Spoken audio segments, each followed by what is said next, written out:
Welcome to my channel. I am Simran Sahani and आज मैं आपको पढ़ाऊंगी क्लास 12th हिस्ट्री का chapter 2 kings, farmer and town. तो all the class 12th history student, I hope तुम लोगों ने first chapter bricks beads bone अभी तक पढ़ लिया होगा। ठीक है ji, because I am Simran Sahani आपकी दीदी और मैं अपने चैनल पे ह्यूमैनिटीज के सभी सब्जेक्ट पढ़ा रही हूँ, हिस्ट्री से लेकर economics and political science everything. तो प्लेलिस्ट लगी हुई डिस्क्रिप्शन बॉक्स में, चैप्टर 1 नहीं पढ़ा तो पहले उसे पढ़ लो। तो आज का जो चैप्टर है इसका नाम है किंग्स, फार्मर एंड टाउन। इस चैप्टर में हम पहले चैप्टर में पढ़ के आए हैं हड़प्पन सिविलाइजेशन, उससे 1500 साल आगे की कहानी पढ़ेंगे कि उसके 1500 साल बाद क्या हुआ था, क्योंकि वहां पे हम चैप्टर एंड करके आए हैं कि भैया हड़प्पा खत्म हो चुका था, वो लोग खत्म हो चुके, वो सिविलाइजेशन एंड हो गई। अब इंडिया के अंदर जैसे कि आपको पता है कि हमारी कंट्री को क्या बोला जाता था एक समय पे, सोने की चिड़िया। इतने बड़े बड़े राजा महाराजा हमारे यहाँ पे, इतनी बड़ी बड़ी डायनेस्टी थे, गुप्ता डायनेस्टी, मौर्य डायनेस्टी, सम्राट अशोक। सुना है इन सब के बारे में? ये चैप्टर से आप ज्यादा रिलेट कर पाओगे क्योंकि इसमें जो हम पढ़ रहे हैं ना रूलर्स के बारे में, उनके बारे में हमें ऑलरेडी नॉलेज है। जैसे सम्राट अशोक हो गए, चंद्रगुप्त मौर्य हो गए, गुप्ता डायनेस्टी के रूल सुन रखा है इनके बारे में, तो ये आपको और ज्यादा अच्छा लगेगा। ठीक है जी, तो ये समय हम पढ़ने वाले हैं इंडिया का, जब इंडिया को सोने की चिड़िया बोला जाता था। क्यों बोला जाता था आज आप जानोगे कि इतने बड़े बड़े एम्पायर्स हमारे यहाँ पे थे। तभी चैप्टर का नाम है किंग्स, किंग्स के बारे में पढ़ोगे। फार्मर्स, थोड़ा सा लोकल पीपल के बारे में भी जानेंगे, और टाउन्स, बड़े बड़े जो हमारे आगे शहर थे, कैपिटल सिटीज जो होती थी राजा महाराजाओं के किंगडम्स की, उनके बारे में आप इस चैप्टर में पढ़ने वाले हो। सो स्टार्ट करते हैं अपने पहले टॉपिक से, इंट्रोडक्शन से चैप्टर के। जो ग्रे डब्बा होता है ना, बच्चे उसे स्किप कर देते हैं, स्किप मत करा करो, यहीं से चैप्टर का ना बेस बनता है, चैप्टर तभी समझ में आएगा आपको। तो सबसे पहले हमें बता रखा है कि इस चैप्टर में हम पढ़ने वाले हैं 600 BCE से 600 CE का टाइम पीरियड। हड़प्पा वाले में हमने कौन सा टाइम पीरियड पढ़ा था? एक PIP, यानी कि एक फोटो लगा रही हूँ, रिवाइज हो जाएगा। हड़प्पा में हमने इतना टाइम पीरियड पढ़ा था, मतलब 2600 BCE से लेकर 1900 BCE तक का हमने पढ़ा था। अब हम आ गए हैं 600 BCE से 600 CE। इस टाइम पीरियड में इंडिया में क्या हुआ था, क्या क्या हुआ था, ये आप जानने वाले हो। ये वो समय है जब इंडिया सोने की चिड़िया था एक्चुअली में। ओके जी, अब ये जो समय है इसमें सबसे बड़ी चीज़ क्या थी गाइज, ये आप कह सकते हो ये वैदिक पीरियड भी हमारा था। ये वो समय है जब ऋग्वेदा, हमारे वेद्स के नाम पता है? जल्दी से सारे बच्चों ने जो है कमेंट करने हैं, सारे के सारे हमारे जो वेद हैं उनका नाम, वेदास का नाम कमेंट करो हर बच्चा, ठीक है? तो जो ऋग्वेदा था उसका जो है कॉम्पोजिशन हुआ था इसी समय के दौरान। जो लोग इंडस नदी के किनारे पे रहा करते थे उन्होंने ऋग्वेदा का कॉम्पोजिशन करा था। और भी कुछ चेंजेस हुए थे। एग्रीकल्चर अब हमारी कंट्री के अंदर बहुत ज़्यादा होने लगा था। हड़प्पा वालों के समय पे होता था, वी नो दैट। अब हमारे को बिल्कुल प्रूफ के साथ दिख रहा था पूरे इंडिया के अंदर, चाहे नॉर्थ साइड हो, चाहे साउथ साइड हो, चाहे ईस्ट हो, चाहे वेस्ट हो, हर जगह एग्रीकल्चर होना बहुत अच्छे से शुरू हो गया था। ठीक है जी, अब एक चीज़ हुई थी, new modes of disposal of death. Exam में ये 1 मार्कर में आएगा, याद रखना है। यानी कि जब लोग मर जाते थे तो उनको दफना दिया जाता था अगर, तो उनके ऊपर ना, हमने साउथ इंडिया में इस चीज़ को देखा कि उनके ऊपर ना एक बड़ा सा पत्थर का स्ट्रक्चर बनाया जा रहा था जिसे कहते हैं मेगालाइट, जिसकी मैं फोटो लगा रही हूँ। ठीक है, इसको आज के समय अगर आप देखो तो ये मकबरा टाइप लग रहा है कि वही कब्र के ऊपर मकबरा बना दिया है, या जो है इंग्लिश में अगर आपका हो तो टूम्ब सा बना दिया है पत्थर का। ये मेगालिथ्स बनने शुरू हो गए थे। और एक चीज़ और देखी गई कि लोगों की जो कब्र थी उनके साथ में जो है आयरन के टूल्स और वेपन्स रखे जा रहे थे। तो यहाँ से आर्कोलॉजिस्ट को पता चल गया कि अब इंडिया के अंदर आयरन आ चुका था, हमारी कंट्री के अंदर आयरन का यूज़ हो रहा था। तो जितने भी ये बरियल्स होते हैं ना, यानी कि जो कब्र है दफनाई हुई, जो जहाँ पे रखा जाता है डेड को, वो तो आर्कोलॉजिस्ट के लिए बहुत ही यूजफुल हो जाता है। वहां से जाके वो पास्ट के बारे में पता नहीं क्या क्या पता लगा लेते हैं। ठीक है जी, तो ये सब चल रहा था हमारे यहाँ पे। And then 6th century BCE से हमारे यहाँ पे, यानी कि ये 600 BCE से बड़े बड़े राजा महाराजाओं के किंगडम भी स्टैब्लिश होने शुरू हो गए थे। अब यही सब हमने पढ़ना है। अब एक चीज़ आती है इस चैप्टर को पढ़ने से पहले, how do we know all this? हमें सबको कैसे पता है कि भाई साहब ये सब हो रहा था? मुझे किसने बताया कि मौर्यन एम्पायर के किंग सम्राट अशोक थे? मैं क्या वहाँ पे गई थी डोरेमोन से टाइम मशीन लेके? क्या मुझे वो टोल्ड मी? ठीक है, या आर्कोलॉजिस्ट को किसने बताया? तो कुछ सोर्सेज होती है हमारे लिए हिस्ट्री को जानने की। जैसे हड़प्पा वाले चैप्टर की सोर्सेज क्या थी, जल्दी कमेंट करके बताओ। मैंने ऐसे पढ़ाना है भैया, पुराना चैप्टर भी धीरे धीरे रिवाइज कराती रहूंगी इस वाले चैप्टर के अंदर। हड़प्पा की क्या सोर्सेज थी याद करो, कमेंट में बताओ। उनके सील्स, उनकी जो वो मोतियों की मालाएं निकलती थी, उनके भी बरियल्स हमारे को मिले थे। वो जो मोहनजोदारो मिला, उसका ग्रेट बात मिला, हड़प्पा मिला, ये उनकी ईंटें जो मिली, ये वहाँ की सोर्सेज थी। याद आ गया? नहीं आ गया? सील्स मिलती थी। अब इस वाले चैप्टर की सोर्सेज है इंस्क्रिप्शंस। इंस्क्रिप्शंस क्या होते हैं? सपोज करो मैंने एक पत्थर लिया, या मैंने वो जो मार्बल होता है ना घर पे जो फर्श पे डलता है, वो लिया मैंने, और मैंने उसके ऊपर जो है एक कोई ऐसा ऑब्जेक्ट लिया नोकीला सा और उस पर गाड़ के अपना नाम लिख दिया और अपने चैनल के बारे में बता दिया। तो ये मान लो ये मेरी इंस्क्रिप्शन बन गई। जब भी हम पुराने ज़मानों में किसी भी चीज़ को सॉलिड सरफेस पे लिखा जाता था उसे इंस्क्रिप्शन कहते हैं। आजकल भी डोनेशंस करते हैं लोग, देखा है वो लिखवा दिया जाता है कि इन्होंने इतनी डोनेशन दी या इन्होंने ये वाला तब बनवाया था, ऐसे अलग अलग चीज़ें ऐसे लिखी होती है। तो ये मॉडर्न डे इंस्क्रिप्शन हो गई। पुराने ज़माने में हमारे को इतने सारे एविडेंस अब मिलने शुरू हुए। हमारे राजा महाराजाओं के टाइम में राजा महाराजा चाहते थे कि उन्हें आगे तक पीढ़ी दर पीढ़ी याद रखा जाए, तो वो ऐसे सॉलिड सरफेसेस पे अपना बारे में लिखवा के रखते थे, क्योंकि भाई क्या है, पेपर तो मेल्ट हो जाएगा, मतलब डिस्पोज हो जाएगा, बट ये पत्थर वत्थर की चीज़ें रह जाती थी। तो इंस्क्रिप्शन मिले। तामपत्र हमारे को मिले। तामपत्र क्या होता है, कॉपर की एक प्लेट सी होती है और उस पर लिखा हुआ है, तो वो तो मेटल है, वो तो डिस्पोज फिर भी नहीं होता ना इतनी जल्दी, तो उस सबसे हमें पता चला। दूसरा टेक्स्ट डॉक्यूमेंट, रिटन डॉक्यूमेंट मिले। जैना टेक्स्ट जो है, बुद्धिज्म के जो टेक्स्ट है, तमिल के जो पूरा हमारा ये साउथ इंडिया, यहाँ से हमें बहुत रिटन डॉक्यूमेंट मिले। अब कॉइन्स भी मिलने शुरू हो गए थे। अभी तक हड़प्पा के टाइम पे हमने कॉइन का तो नहीं पढ़ा कि हमारे यहाँ कॉइन्स थे। अब बार्टर सिस्टम खत्म हो गया, बार्टर सिस्टम भी था बट स्टिल कॉइन आ गए थे। सोने के सिक्के तक इंडिया में यूज़ होते थे। और विजुअल मटेरियल, विजुअल देखा हुआ मटेरियल, आपने कुतुब मीनार में आपने देखा है ना, वहाँ क्या है, अशोका का वो है पूरा पिलर है, आयरन पिलर है, वो विजुअल मटेरियल, उस पर धम्मा के प्रिंसिपल्स लिखे हैं, वो सब हमारे को जो है हमारी सोर्सेज में। ठीक है, अब आते हैं चैप्टर के मेन टॉपिक पे। अब आए हैं, अब तुम्हें लग रहा होगा दीदी तो 15 मिनट का तो आपने इंट्रो दे दिया, यही तुम्हारी दीदी का स्टाइल है, तभी तुम्हें हिस्ट्री ना ही बोरिंग लगेगी ना ही आपको रट्टाफिकेशन करनी पड़ेगी। यहाँ मैं चैप्टर तुम्हारे बला टालने के लिए नहीं आई हूँ अपनी कि मेरे व्यूज़ आ जाए और तुम्हें पढ़ा के बच रही, तो नहीं, मेरा काम है चैप्टर दिमाग में बसा देना, तुम्हें रट्टे ना मारने पड़े। और ये सारे नोट्स अगर मैंने अभी तक नहीं बताया था, याद नहीं मेरे को, नोट्स जो है ये मैंने खुद लिखा है, एनसीईआरटी इससे पढ़ लिया ना अगर मेरे नोट्स से, एनसीईआरटी आपको इजी लग रही होगी। ये नोट्स भी आपको फ्री ऑफ कॉस्ट में इंस्टाग्राम पे अपलोड कर रही हूँ, मेरी आईडी पे सिमरन सहानी नोट्स, वहाँ से जाके आप चेक कर सकते हो। सिर्फ हिस्ट्री नहीं, political and economics and English and मतलब बहुत सारे सब्जेक्ट्स के क्लास 12 के, तो आप जाके देख सकते हो। आता है हमारा पहला टॉपिक, प्रिंसिप एंड पियादसी। बहुत ध्यान से, जल्दी से, जो मैं कहूँगी 1 मार्कर है उसको कमेंट में लिखते रहना, तुम्हारी सीयूईटी की भी तैयारी हो जाएगी, एमसीक्यूज की। अच्छा चलो चलते हैं। अब देखो ये बात है हमारी, समझ लो 1830s की बात है। एक ब्रिटिशर थे जो काम करते थे मिंट के अंदर, ईस्ट इंडिया कंपनी के। मिंट क्या होती है, जहाँ पे सिक्के विक्के बनते हैं ना, पैसा छपता है जहाँ पे, वहाँ पे वो काम करते थे। उनका नाम था James princess. East India company में ये काम करते थे। इन्होंने एक बहुत बड़े इंडिया के लिए डिस्कवरी करी, वो था हमारी 2 लैंग्वेजेस, एक का नाम ब्राह्मी और दूसरे का नाम खरोष्टी। जो आप देख रहे हो ये है खरोष्टी, ये अफगानिस्तान वाला जो तरफ था हमारा सब कॉन्टिनेंट का, उस वहाँ पे बहुत यूज़ होती थी। ये नॉर्थ वेस्ट वाला जो हमारा पार्ट है, और ये हो गई ब्राह्मी। इनको इन्होंने डिसाइफर कर लिया। डिसाइफर करना मतलब क्या होता है, देखो ये तो बहुत ही बढ़िया, देखो एक फोटो मेरे को मिल गई है, ये देखो ये लिखा है ए आ ई ई उ ऊ, सब पता है ना हमारे को। और ये देखो ये क ख ग घ, समझ रहे हो, और ये लिखा है, ये इसका सिंबल है, ये ए है, ये आ है, ये ऊ है, आप समझ रहे हो ये क्या है हमारा। ये जैसे कि जो हमारी स्क्रिप्ट होती है, जैसे हड़प्पा वालों का मैंने आपको बताया, उनके हमने सिंबल्स देखे हैं बहुत सारे, बट आज तक हम उनकी लैंग्वेज को पता नहीं लगा पाए हैं। यहाँ पे जो है ये जेम्स प्रिंसेप ने अकेले नहीं करा था, इन्होंने इंडिया के भी बहुत सारे पंडित, हिंदू पंडित्स हो गए, और तमिल से, हमारे साउथ इंडिया से बहुत स्कॉलर्स वगैरह, सब ने बैठ के मिलजुल के करा था जो है ये। बट मेजर इनका ही नाम जो है हम जानेंगे ऑब्वियसली, ठीक है। तो जेम्स प्रिंसेप ने, मेजर इनका कंट्रीब्यूशन था, ये भाषाएं पता लगा ली थी, ब्राह्मी भी और खरोष्टी भी, यानी कि अब इनमें जो कुछ भी लिखा हुआ था हमें समझ में आ रहा था। और इसी वजह से हमें गाइस हमारे इंडिया का ये जो सोने का चिड़िया वाला पास्ट है ना, वो पता चला, जब लिखा हुआ हमें समझ में आना शुरू हो गया, ठीक है। तो इसके बाद से हमारी बहुत हेल्प हुई। अब ये जितनी भी स्क्रिप्ट होती थी, हमने इसमें एक चीज़ मेंशन देखी, प्रिंसिप समझ में आ गया, प्रिंसिप क्यों है, जेम्स प्रिंसिप पे प्रिंसिप नाम है। अब आते हैं पियादसी पे। तो पियादसी मतलब होता है प्लीजेंट टू बिहोल्ड, यानी कि कोई जो आपको बहुत ही प्यारा सा हो। तो हमारे को बहुत सारी ऐसी इंस्क्रिप्शंस, यानी कि रिटन में जो वो इंस्क्रिप्शंस पता है ना तुम्हारे को, किसी भी सॉलिड सरफेस पे जो लिखी हुई चीज़ है, उसमें हमारे को बहुत जगह पे ना पियादसी पियादसी ऐसा लिखा हुआ मिलता था। हम सोचते थे भैया पियादसी ये किसे कह रहे हैं। फिर हमने देखा जो हमारे सम्राट अशोक थे, उनके लिए बहुत जगहों पे पियादसी यूज़ हुआ था, यानी कि उनको जो है ना, उनकी जनता, प्रजा जो थी, उनको कहा जाता था पियादसी बहुत बारी, कि वो बहुत ही एक अच्छा राजा है और उनको बहुत ही प्यार करते थे लोग, ठीक है। तो उनकी ये डिस्कवरी के बाद, जो जेम्स प्रिंसेप ने ये डिस्कवरी करी, उसके बाद तो इंडिया की जो आर्कोलॉजी थी उसका एक नया ही मोड़ मिल गया था।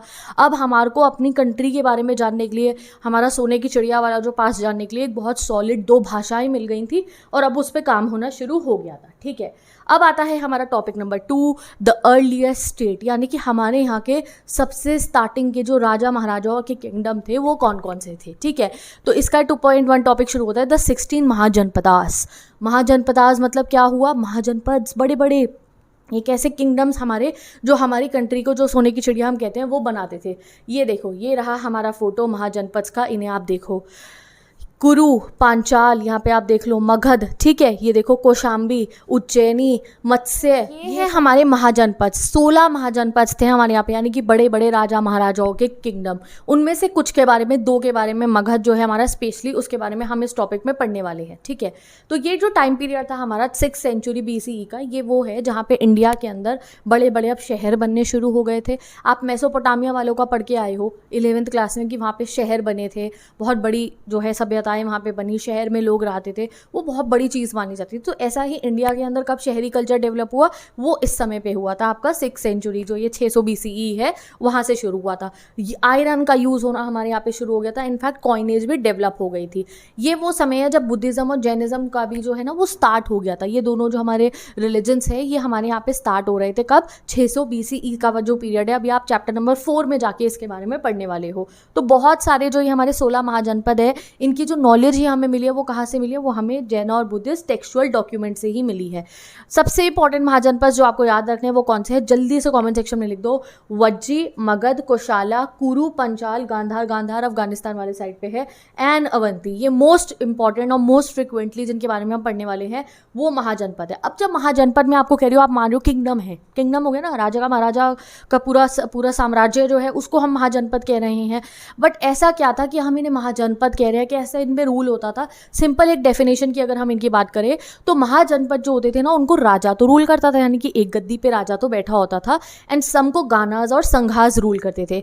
गानाज और संघ क्या होते हैं, ये ओलिगैरिक रूल होता है। ओलिगैरिक रूल जैसे रोमन एम्पायर में होता था, यहाँ पे एक जना रूल नहीं करता, राजा के साथ में उसके और ट्रस्टेड बॉडी होती है, बहुत सारे लोग होते हैं। यानी कि आप मान लो हमारे यहाँ पे जैसे महंत होते हैं, साथ में जो राजा का ब्राह्मण होता है साथ पे जो उसको गाइड करता है। रोमन एम्पायर में ग्रुप ऑफ बॉडी होती थी, वो चलाते थे पूरे के पूरे राज्य को। तो कई सारे जो महाजनपद थे वो ओलिगैरिक भी थे, कहीं में राजा थे, कहीं पे गानास थे, कहीं पे संघ थे। ठीक है, where power was shared among a number of man ऑफनली कलेक्टिवली कॉल्ड एज राजास। ठीक है जी, जैसे इनको कलेक्टिवली क्या बोल देते थे फिर हम, राजास। अगर हम महावीरा और बुधा की बात करें तो वो भी गानास के मेंबर थे, यानी कि गानास को बिलोंग करते थे। बुधा तो आपको पता ही है, उनका तो जन्म ही किस में हुआ था, एक राजघराने में हुआ था, देन ही लेफ्ट एवरीथिंग। तो महावीरा और जो हमारे बुद्धा जी हैं वो भी गानास को ही बिलोंग करते थे। तो ये जो महाजनपद होते थे इसमें 3 टाइप के रूल्स होते थे, या तो सीधा राजा रूल कर रहा होता था, या गानाज रूल कर रहे होते थे, या फिर संघ रूल कर रहे होते थे। गानाज एंड संघ क्या है, दे आर लाइक ओलिगैरिकी, जहाँ पे आप कह सकते हो काइंड ऑफ, आप कह लो जैसे हमारे यहाँ भी डेमोक्रेसी में होता है ना कि पूरी एक पार्टी होती है और काफ़ी सारे लोग मिलकर कर रहे होते हैं, बट इसे डेमोक्रेसी नहीं कहेंगे। एक खाली राजा की जगह राजा के साथ और भी बहुत लोग हैं जो उनके साथ में मिलकर रूल कर रहे हैं जी। जो अभी बाकी हमारे को इतना नहीं पता है कि किस में कौन से महाजनपद में कैसा रूलिंग होती थी। सबसे बड़ा फीचर्स हमारे महाजनपद का क्या होता था, क्यों हम इन्हें एक अलग सा कैटेगरी में रख रहे हैं महाजनपद, ये होता था इनका कि हर महाजनपद जो होता था उसकी अपनी कैपिटल सिटी होती थी। जैसे मगध जो है, मगध की कैपिटल पहले आपको बताऊंगी एक शहर था राजगीर, वो हुई, फिर पटना, पाटलिपुत्र वो बन गई। तो जितने भी महाजनपद होते थे इनकी अपनी एक कैपिटल सिटी होती थी और ये फोर्टिफाइड होते थे। फोर्टिफाइड मतलब किलाबंद। आपने बहुत सारी मूवीज़ देखी हैं अभी, तो जैसे वो पद्मावत मूवी देखी है, याद है उसमें कितना इंपॉर्टेंट रोल था, वो जो किला बंद हो रखी थी वो जो पहाड़ से दीवारों के, क्योंकि अगर आपकी जो शहर का अंदर का जो एरिया है, जो आपका राजघराना है, अगर वो फोर्टिफाइड है तो बाहर से दुश्मन आके आप पे अटैक नहीं कर सकता है। तो सबसे इंपॉर्टेंट होता था ये गानाज और संगाज और ये महाजनपद का कि ये ना फोर्टिफाइड होते थे, पूरे में बड़ी बड़ी किले की दीवारें बन रखी होती थी, और इससे क्या है कि अगर कोई दुश्मन है तो आप पे अटैक करने नहीं आ सकता है। इनकी जो आर्मी होती थी वो भी बहुत इंपॉर्टेंट है, क्योंकि इतने बड़े बड़े ये जो किंगडम्स है तो इनमें आर्मीज बहुत इंपॉर्टेंट होती थी। अब आर्मी है तो उसको पेमेंट भी करनी पड़ेगी, उसको पैसा भी देना पड़ेगा, तो सोर्सेज ऑफ रेवेन्यू भी बहुत ज़्यादा ज़रूरी था। तो अब डिटेल में पढ़ते हैं हम अपने महाजनपद के बारे में। अब महाजनपद को चलाने के लिए हमारे पास होते थे धर्मसूत्रास या धर्मशास्त्र। अब ये क्या होता है, धर्म जैसे धर्म मतलब क्या होता है, सही, जो हमें सही काम करने, धर्म हमारे जो है, ठीक है। तो धर्मसूत्रास इसी से निकला है। जितने भी ब्राह्मण्स होते थे, आपने देखा राजाओं के साथ में, जब आपको ये पुराने हिस्टोरिक शोज देखते हो, राजाओं के साथ में एक ब्राह्मण होते थे जो उन्हें गाइड करते थे, आपको ऐसे करना है, आपको ऐसे करना है। चलाता राजा अपने ही था, बट उनके मंत्री होते थे, मंत्रीगण होता था जिनसे वो समझते थे। तो जितने भी हमारे ब्राह्मण्स थे उन्होंने बैठकर लिखे थे धर्मसूत्रास, और उसमें उन्होंने कुछ बातें लिखी थी जो राजाओं को फॉलो करनी है कि अपने किंगडम को आप ऐसे चलाओ, ठीक है। तो 6th सेंचुरी BCE में जो है ये लिखे गए थे, ब्राह्मण्स ने धर्मसूत्रास लिखे थे संस्कृत टेक्स्ट के अंदर। तो अब देखो ये रहा आंसर, ये 3 नंबर का क्वेश्चन आएगा, व्हाट इज धर्मसूत्र, सिंपल ये लाइन लिख देना आपको पूरे नंबर मिल जाएंगे। अब ये जो थे ना, ये नॉर्म्स थे। नॉर्म्स क्या होते हैं, मतलब कि नॉर्म और रूल में फ़र्क होता है। रूल है जो तुम्हारी स्कूल की डायरी में लिखा है, फॉलो करना ही करना है, और नॉर्म होता है ये ना अनरिटन रूल्स होते हैं, ठीक है। मतलब कि लिखे हुए भी अगर हैं तो ऐसा नहीं है कि आपको फॉलो करने ही करने हैं, बट क्योंकि ये बातें सोसाइटी में मानी जानी चाहिए तो इन्हें फॉलो कर लेना चाहिए। जैसे मैं आपको कह रही हूँ, रूल है कि तुम्हें सुबह 7 बजे तक स्कूल पहुँच जाना है, ठीक है। और एक मैं कह रही हूँ कि स्कूल में जाके पढ़ना चाहिए, पढ़ाई पे ध्यान लगाओ, ये इधर नौटंकीबाजी और ये जो है तुम ये घूमते फिरते रहते हो, बंक मारते हो क्लासों को, चक्कर चला रहे हो स्कूलों में, ये सब मत करो। तो ये क्या है, ये एक नॉर्म है। मैं तुम्हें कह रही हूँ यार तुम पढ़ाई लिखाई पे ध्यान दो, अभी क्लास 12th है तो ये नॉर्म है, और स्कूल में आपको 7 बजे पहुँच ही जाना है, ये एक रूल है। तो this is the difference between a norm and a rule. तो ये जो नॉर्म्स होते हैं ये क्या है, अनरिटन है, बट ये धर्मसूत्रास के अकॉर्डिंग हर राजा को फॉलो करने ही चाहिए, और हर राजा इन्हें फॉलो करता था।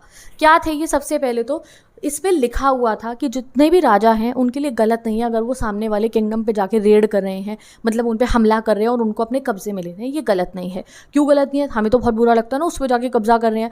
वो इसलिए है, गलत इसलिए नहीं है कि वो कह रहे हैं वो तुम्हारे से कम पावरफुल है, तो तुमने उसे अपनी शरण में ले लिया और तुम उसे प्रोटेक्शन दे रहे हो, तो उसको बिल्कुल सही कहा गया था। राजा को अपनी जितनी भी प्रजा होती थी उससे टैक्स कलेक्ट करना होता था, चाहे वो फार्मिंग का वसूल करे, कर किसी भी चीज़ का, टैक्स को कहते हैं हिंदी में कर अगर हम हिस्टोरिक लैंग्वेज में बोले तो, और कल्टीवेटर्स से ट्रिब्यूट वगैरह ये सब लेने होते थे।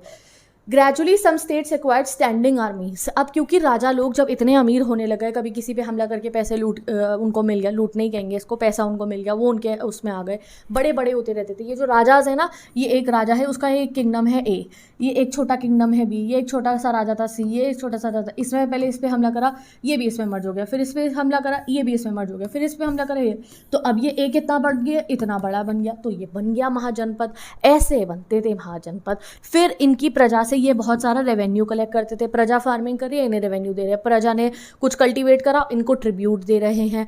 अब उस पैसे से ये अपनी आर्मी इकट्ठी करते थे, और ये और बड़े बनते रहते थे, ठीक है जी। Others continue to depend on militia. अब कुछ ऐसे होते थे महाजनपद या फिर आपको बड़े बड़े किंगडम्स जिन पे आर्मी रखने तक का इतना बड़ा नहीं था कि आर्मी वो रखी जाए, तो वो मिलिशिया पे डिपेंडेंट रहते थे, यानी कि पीजेंट्री, यानी कि जो उनके यहाँ के फार्मर होते थे, वही अगर वॉर आया तो वही जो है हथियार उठा के वही उनकी लिए जो है वॉर को लड़ेंगे। बट बहुत पे, जैसे मगध एम्पायर की अपनी इतनी बड़ी आर्मी थी, तुम सोच भी नहीं सकते हो, ठीक है जी। चलो अब हम जानेंगे first among the 16 Mahajanapada Magadha. Magadha empire के बारे में ही हमें सबसे ज़्यादा पढ़ना है।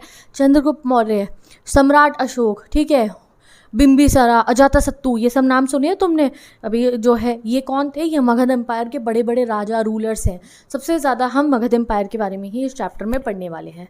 तो 6th and the 4th century BCE तक, 6 सेंचुरी BCE से 4th सेंचुरी BCE तक सबसे ज़्यादा चला हमारा मगध एम्पायर, ठीक है। मगध क्या है, मॉडर्न डे बिहार जो है वही हमारा मगध है, ठीक है। अब इस समय के दौरान हमें ये जानना है कि मगध इतना पावरफुल महाजनपद क्यों बना। ये रहा मगध, अगर मैप पे आपको अपनी मगध की जो है लोकेशन देखनी है तो मगध कहाँ है हमारा, दिख क्यों नहीं रहा, इस वाली फोटो में नहीं है, सॉरी, ठीक है। ये देखो राजगीर जहाँ लिखा है ना, ये राजगीर, पाटलिपुत्रा, ये क्या है, ये मगध है, ये वाला जो एरिया। राजगीर क्या थी, ये मगध की पहली कैपिटल रही थी, फिर पाटलिपुत्रा पटना जो है ये भी मगध की बाद में कैपिटल बन गई थी। अब मगध जो है, what were the factors that help Magadha to become a Mahajanapada, ये एग्जाम में क्वेश्चन आएगा, 5, 6, 8 नंबर तक का आ सकता है।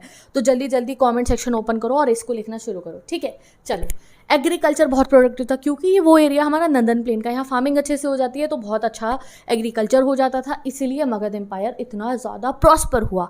आयरन की माइंस थी, अगर आप झारखंड वाला एरिया देखोगे, झारखंड में देखा है ना अब भी कितनी इंडस्ट्रीज़ है, पूरी की पूरी माइनिंग वहाँ पे होती है, आयरन और वहाँ मिलता है। तो उस ज़माने में भी भैया जिसको आयरन मिल गया, माइने ही माइने थी मगध के अंदर, तो झारखंड वाला एरिया भी था मगध में ही आता था। इस वजह से एलिफेंट, जो मगध के जंगल थे वहाँ पे एलिफेंट थे, तो अगर आपको आपकी सेना में एलिफेंट हो तो ये तोप के बराबर होते थे उस ज़माने की।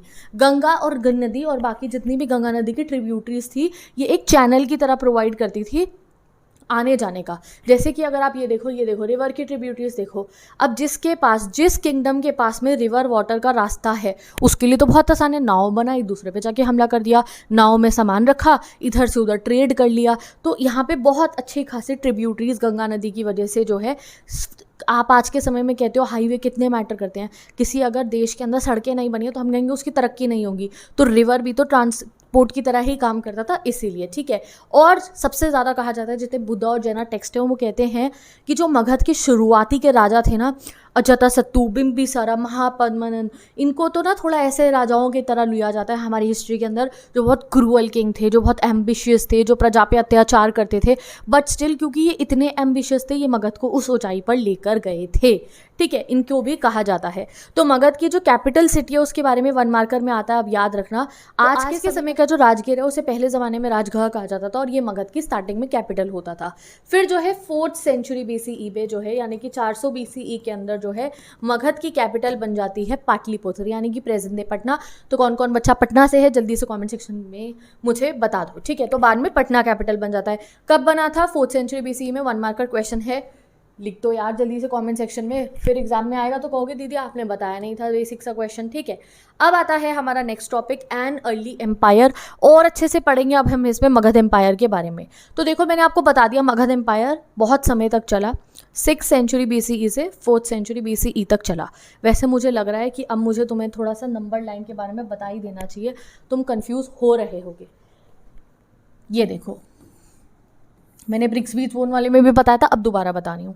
आपको याद होगा कि हम जब भी हिस्ट्री में नंबर लाइन पढ़ते हैं तो 6th 7th 8th में आपको याद होगा हम ऐसे पढ़ते थे। एक होता था AD, जिसको कहते हैं एनो डोमिनी, जो अभी चल रहा है बेसिकली। अभी क्या चल रहा है, अगर मैं आज बोलूँ, आज है, अब क्या चल रहा है, ये ईयर है 2025 AD, ठीक है। यहाँ पे हम लिखते थे बर्थ ऑफ क्राइस्ट, यानी कि जीसस क्राइस्ट के जन्म के बाद, और ये होता था बिफोर क्राइस्ट, जो हो गया हमारा BC। याद है ये चीज़, BC और AD हम ऐसे पढ़ते थे पहले हिस्ट्री के अंदर, BC और AD, हमें तब ये बहुत अच्छे से समझ में आ जाता था, बहुत आसान लगता था। बट अब पता नहीं क्या NCERT में हम पढ़ते हैं, हमें लगता है कि ये लिखा होता है BCE और ये लिखा होता है CE। तो मैं तुम्हें बता रही हूँ, क्योंकि हर रिलीजन के लोग जो हैं इस नंबर लाइन को, जो हमारी टाइम लाइन है, हम उससे जो है मतलब एक तरीके का रिलेट कर पाएँ, इसलिए कि खाली हम जो है इस हिसाब से ना पढ़े कि before Christ and Anno Domini after God होता है ये बेसिकली इसका मतलब। तो इसीलिए हिस्टोरियंस ने अब इसको ये ऑल्टरनेटिव वे हमारे को दिया है कि अब हम हिस्ट्री की बुक्स में ये लिखते हैं बिफोर कॉमन एरा, यानी कि जो जीसस क्राइस्ट के जन्म से पहले का समय है उसको हम कहते हैं बिफोर कॉमन एरा, और जो बाद का समय है फिर यानी कि जो अब चल रहा है आफ्टर गॉड जो समय अब चल रहा है, जिसको एनो डोमिनी कहते हैं, उसको बोला जाता है कॉमन एरा। तो अगर मैं आपको लॉजिकल बोलूँ तो इस समय पे क्या चल रहा है गाइस, अभी चल रहा है 2025 कॉमन एरा, यानी कि CE, ठीक है। अब मैं तुम्हें यहाँ दिखाती हूँ जो हम टाइम पीरियड पढ़ रहे हैं, ये नंबर लाइन कैसे चलती है। माइनस की नंबर लाइन आपको पता है ना, वैसे ही हमारा ये BCE वाला सिस्टम चलता है। अगर मैं कह रही हूँ 600 BCE और मैं यहाँ लिख रही हूँ 400 BCE, तो ज़्यादा ये चैप्टर पढ़ रहे हैं हम, इसमें बहुत लंबा समय पढ़ रहे हैं हम, इसमें समय पढ़ रहे हैं 600 BCE से 600 CE तक का। ये इतना लंबे समय को गाइस हम इसके अंदर स्टडी कर रहे हैं। और ये जो BCE वाली तरफ है ना, इसमें आप जितना नंबर बढ़ाते जाओगे वो उतना पुराना समय है। AD में ऐसा नहीं है। अगर मैं आपको कह रही हूँ 100 CE, ठीक है, 100 CE, या फिर अगर मैं आपको कह रही हूँ 2000 CE, तो इनमें से कौन सा पुराना समय है? पुराना समय है 100 CE, ऑब्वियसली 100 जो साल चला था, 100वां साल, 2000 वाला साल थोड़ी होगा। बट अगर हम यहाँ BCE की बात करें, अगर मैं यहाँ कह रही हूँ 2500 BCE और यहाँ मैं कह रही हूँ 600 BCE, तो पुराना साल ज़्यादा कौन सा है? ये है पुराना साल। ये ऐसे पीछे, ये इस तरह साइड पे चलता है। अभी 2025 चल रहा है, ये नया ज़माना है। बट अगर मैं बोलूँगी 2025 BCE, तो वो बहुत पुराना ज़माना होगा। समझ गए? ठीक है। तो अभी हमने जो है मगध एम्पायर का, मैंने आपको BCE, CE, AD भी समझा दिया, अगर आपको थोड़ा बहुत कन्फ्यूजन हो रहा था। चलो अब जो ये हमारा मगध एम्पायर था, ये जो अशोका, जो सम्राट अशोका के किंगडम के समय पे सबसे ज़्यादा प्रॉस्पर हुआ था।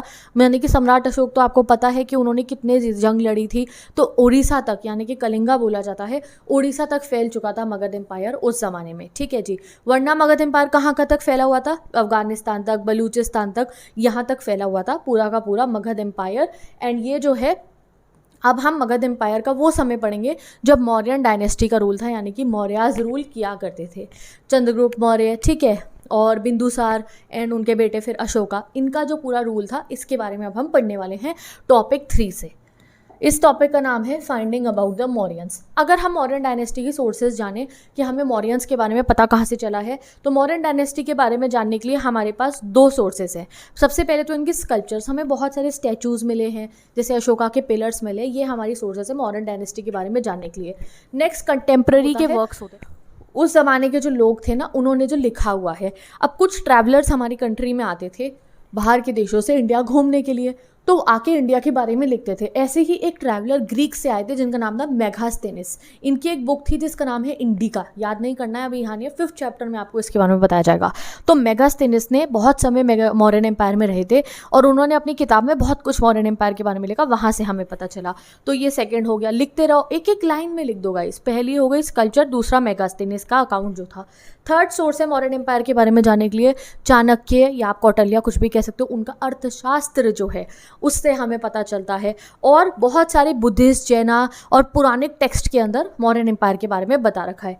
अशोका ने भी कोई कम इंस्क्रिप्शंस नहीं बनाई थी। सम्राट अशोक ने इतने सारे वो बनवाए, पिलर्स बनवाए, बाद में स्तूपास बनवाए, जिसके थ्रू हमारे को जो है पता चलता है मौर्यन एम्पायर के बारे में। अशोका पहले ऐसे रूलर थे जिन्होंने जो है स्टोन्स के ऊपर, ये अशोका ने करवाया था गाइस, स्टोन्स के ऊपर लिखवाना, गढ़वाना उन्होंने शुरू कराया। तभी तो देखो आज तक वो जो आयरन पिलर है हमें दिख रहा है, क्योंकि वो पेरिशेबल मटेरियल नहीं था ना, वो आज तक हमारे पास में है। नेचुरल रॉक के ऊपर, पॉलिश पिलर्स के ऊपर, ये सब करना शुरू करा था सम्राट अशोक ने। ठीक है जी। तो ये सोर्सेज हमें पता चल गई हमारे मौर्यन एम्पायर की। एंड अशोका के समय पे ही मौर्यन एम्पायर सबसे पीक पे गया था, जो था हमारा कलिंगा तक वो पहुंच गया था, यानी कि उड़ीसा तक। नाउ अशोका, आपको पता है अपना जो पिलर्स, जो हमारे दिल्ली में भी पिलर है, जितने भी पिलर्स होते हैं उन पे क्या लिखवाया करते थे। अब वो जो है, जैसे आपको पता होगा कि अशोका जो है ना, थोड़ा थोड़ा बाद में आफ्टर इतने वॉर्स लड़ने के बाद वो बुद्धिज़्म की तरफ जा रहे थे। ठीक है, उन्हें कहीं ना कहीं लगा था कि जो है ये सब जो है अब उनको समाज का भला करना है, बहुत कुछ सिखाना है। ठीक है, तो इसलिए उन्होंने अब धम्मा क्या होता है, कुछ आप कहो बेसिक बातें जो एक सोसाइटी, अच्छा समाज बनाने के लिए हमें माननी चाहिए, उन्होंने धम्मा का जो है प्रचार करना शुरू कर दिया था। धम्मा के प्रिंसिपल के अकॉर्डिंग ही अब वो अपना राज्य चलाते थे। तो धम्मा जो है उन्होंने बनाना शुरू करा। एक धम्मा महात्माज होते थे, उन्होंने ये सब धम्मा के रूल्स बनाए और फिर वो जगह जगह जाके धम्मा के रूल सबको समझाते थे। कभी पिलर बनाया, उस पर धम्मा लिखवा दिया। तो क्या होता था ये धम्मा, व्हाट इज़ बेसिकली धम्मा? 4 बातें हैं इस पर यूनिवर्सल जो हमें फॉलो करनी चाहिए। पहला, रिस्पेक्ट टुवर्ड्स एल्डर, कि अपने बड़ों की इज्जत करो। जेनरोसिटी दिखाओ ब्राह्मण्स के लिए, ठीक है, और उनके लिए जिन्होंने वर्ल्डली लाइफ को रिनाउंस कर दिया है, यानी कि जो मंक्स हो गए, ठीक है, जो है दुनिया की मोह माया से दूर हो चुके हैं ना, इन जो ब्राह्मण्स हैं उनकी हमें बहुत रिस्पेक्ट करनी चाहिए, और अपने से बड़ों की। सिंपल बात है, ये तो हमें पता है, हम आज तक ये काम करते हैं, यही धम्मा के प्रिंसिपल्स हैं।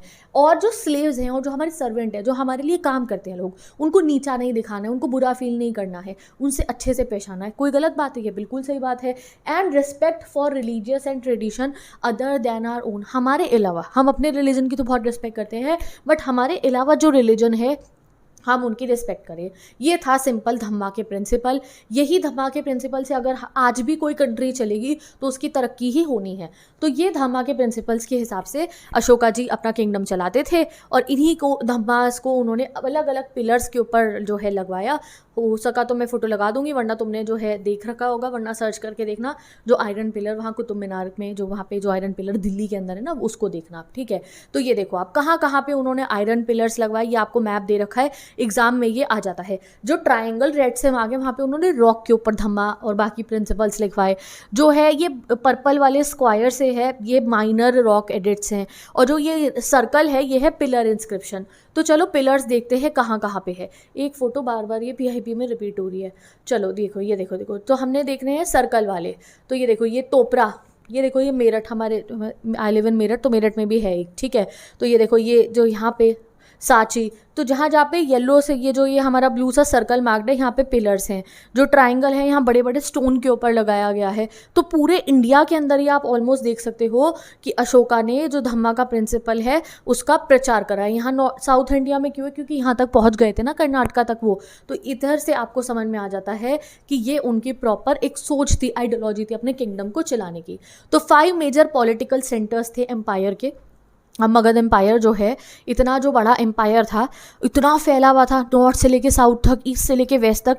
तो क्या आसान काम है राजा के लिए इतने बड़े एम्पायर को चलाना? राजा तो वहाँ बैठा है पाटलिपुत्र में, उसे क्या पता नीचे यहाँ उड़ीसा के वाले जो एरिया वहाँ क्या हो रहा है, या दूर वहाँ पे क्या हो रहा है, कैसे कैसे। तो इसीलिए हर जगह पे तो अच्छी पकड़ नहीं बन सकती, तो वो एक ऐसे शहर बना देते थे जहाँ पे बहुत अच्छी पकड़ होती थी।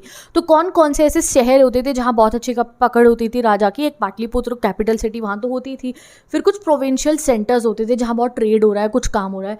फॉर एग्जांपल तक्षशिला पढ़ाई लिखाई के लिए वो सेंटर ऑफ एजुकेशन बहुत था। उज्जैनी ये ट्रेड का बहुत बड़ा सेंटर था।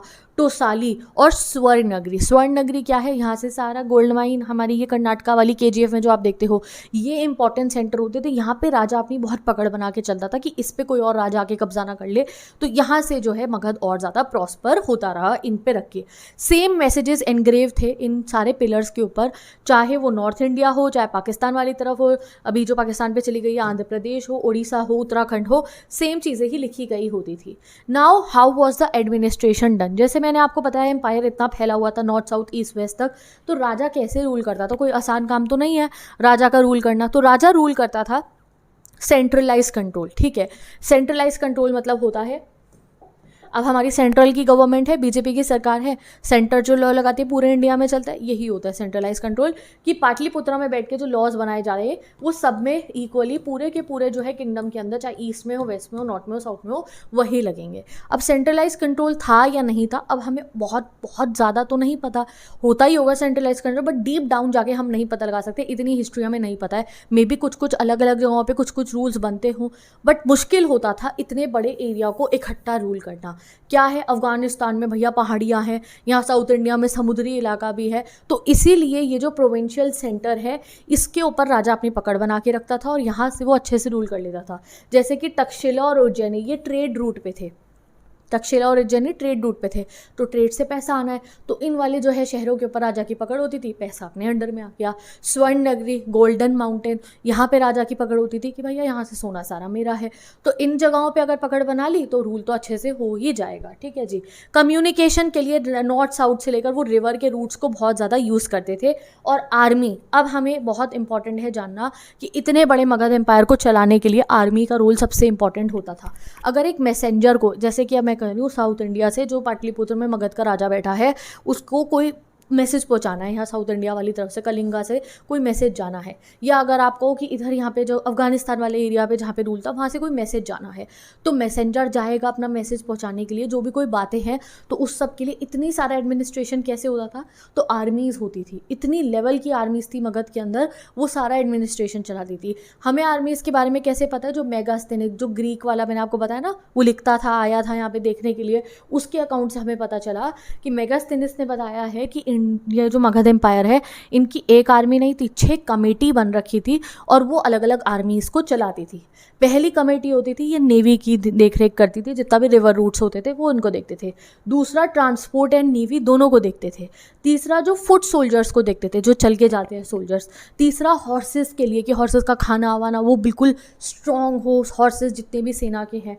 नेक्स्ट चैरियट्स, जो लकड़ी के चैरियट बनते हैं, रथ जो बनते हैं, उनकी एक अलग कमेटी होती थी। और एलिफेंट्स की होती थी। नेक्स्ट सब कमेटी होती थी जो बुलक कार्ट अरेंज करती थी, कैरी इक्विपमेंट अरेंज करती थी, जो सोल्जरों को खाना खिलाना है, जो जानवरों को खाना खिलाना है, चारा खिलाना है, सर्वेंट्स रखने सोल्जर्स के लिए भी, आर्टिसंस के लिए रुक आफ्टर करने के लिए, सब चीज़ों का ध्यान रखती थी ये सारी की सारी कमेटीज़। तो पूरा का पूरा, जैसे आजकल हमारे यहाँ पे होता है ना, हमारे यहाँ इतने सारे डिपार्टमेंट्स होते हैं, ये वाटर डिपार्टमेंट, इलेक्ट्रिसिटी डिपार्टमेंट, वैसे ही उस ज़माने के हिसाब से जो एडमिनिस्ट्रेशन के लिए डिपार्टमेंट्स चाहिए थे, ये डिपार्टमेंट्स होते थे और ये मिलके मगध मगध एम्पायर को चलाते थे। तो अशोका ने अपने एम्पायर को होल्ड कैसे कर रखा था, इतना बड़ा एम्पायर जो अशोका ने फैला दिया था पूरे के पूरे 4th सेंचुरी BCE तक, तो उसके लिए अशोका ने धम्मा के प्रिंसिपल लगाते थे।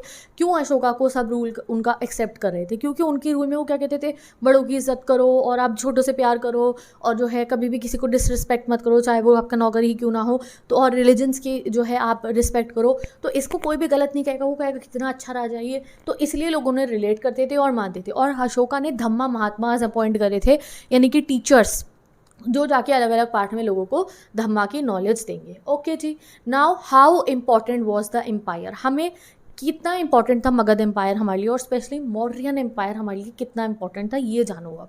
अब देखो, क्योंकि ब्रिटिशर हमारे पे रूल कर रहे थे, और ब्रिटिशर्स के ज़माने में ही ये जो आर्कियोलॉजिस्ट ने ये एग्जैक्टिवेशंस करके ये बातें पता, 1830 में ब्राह्मी खरोष्टी पता चली, कौन था James Prinsep, East Indian Company का ब्रिटिशर ही तो थे ये भी।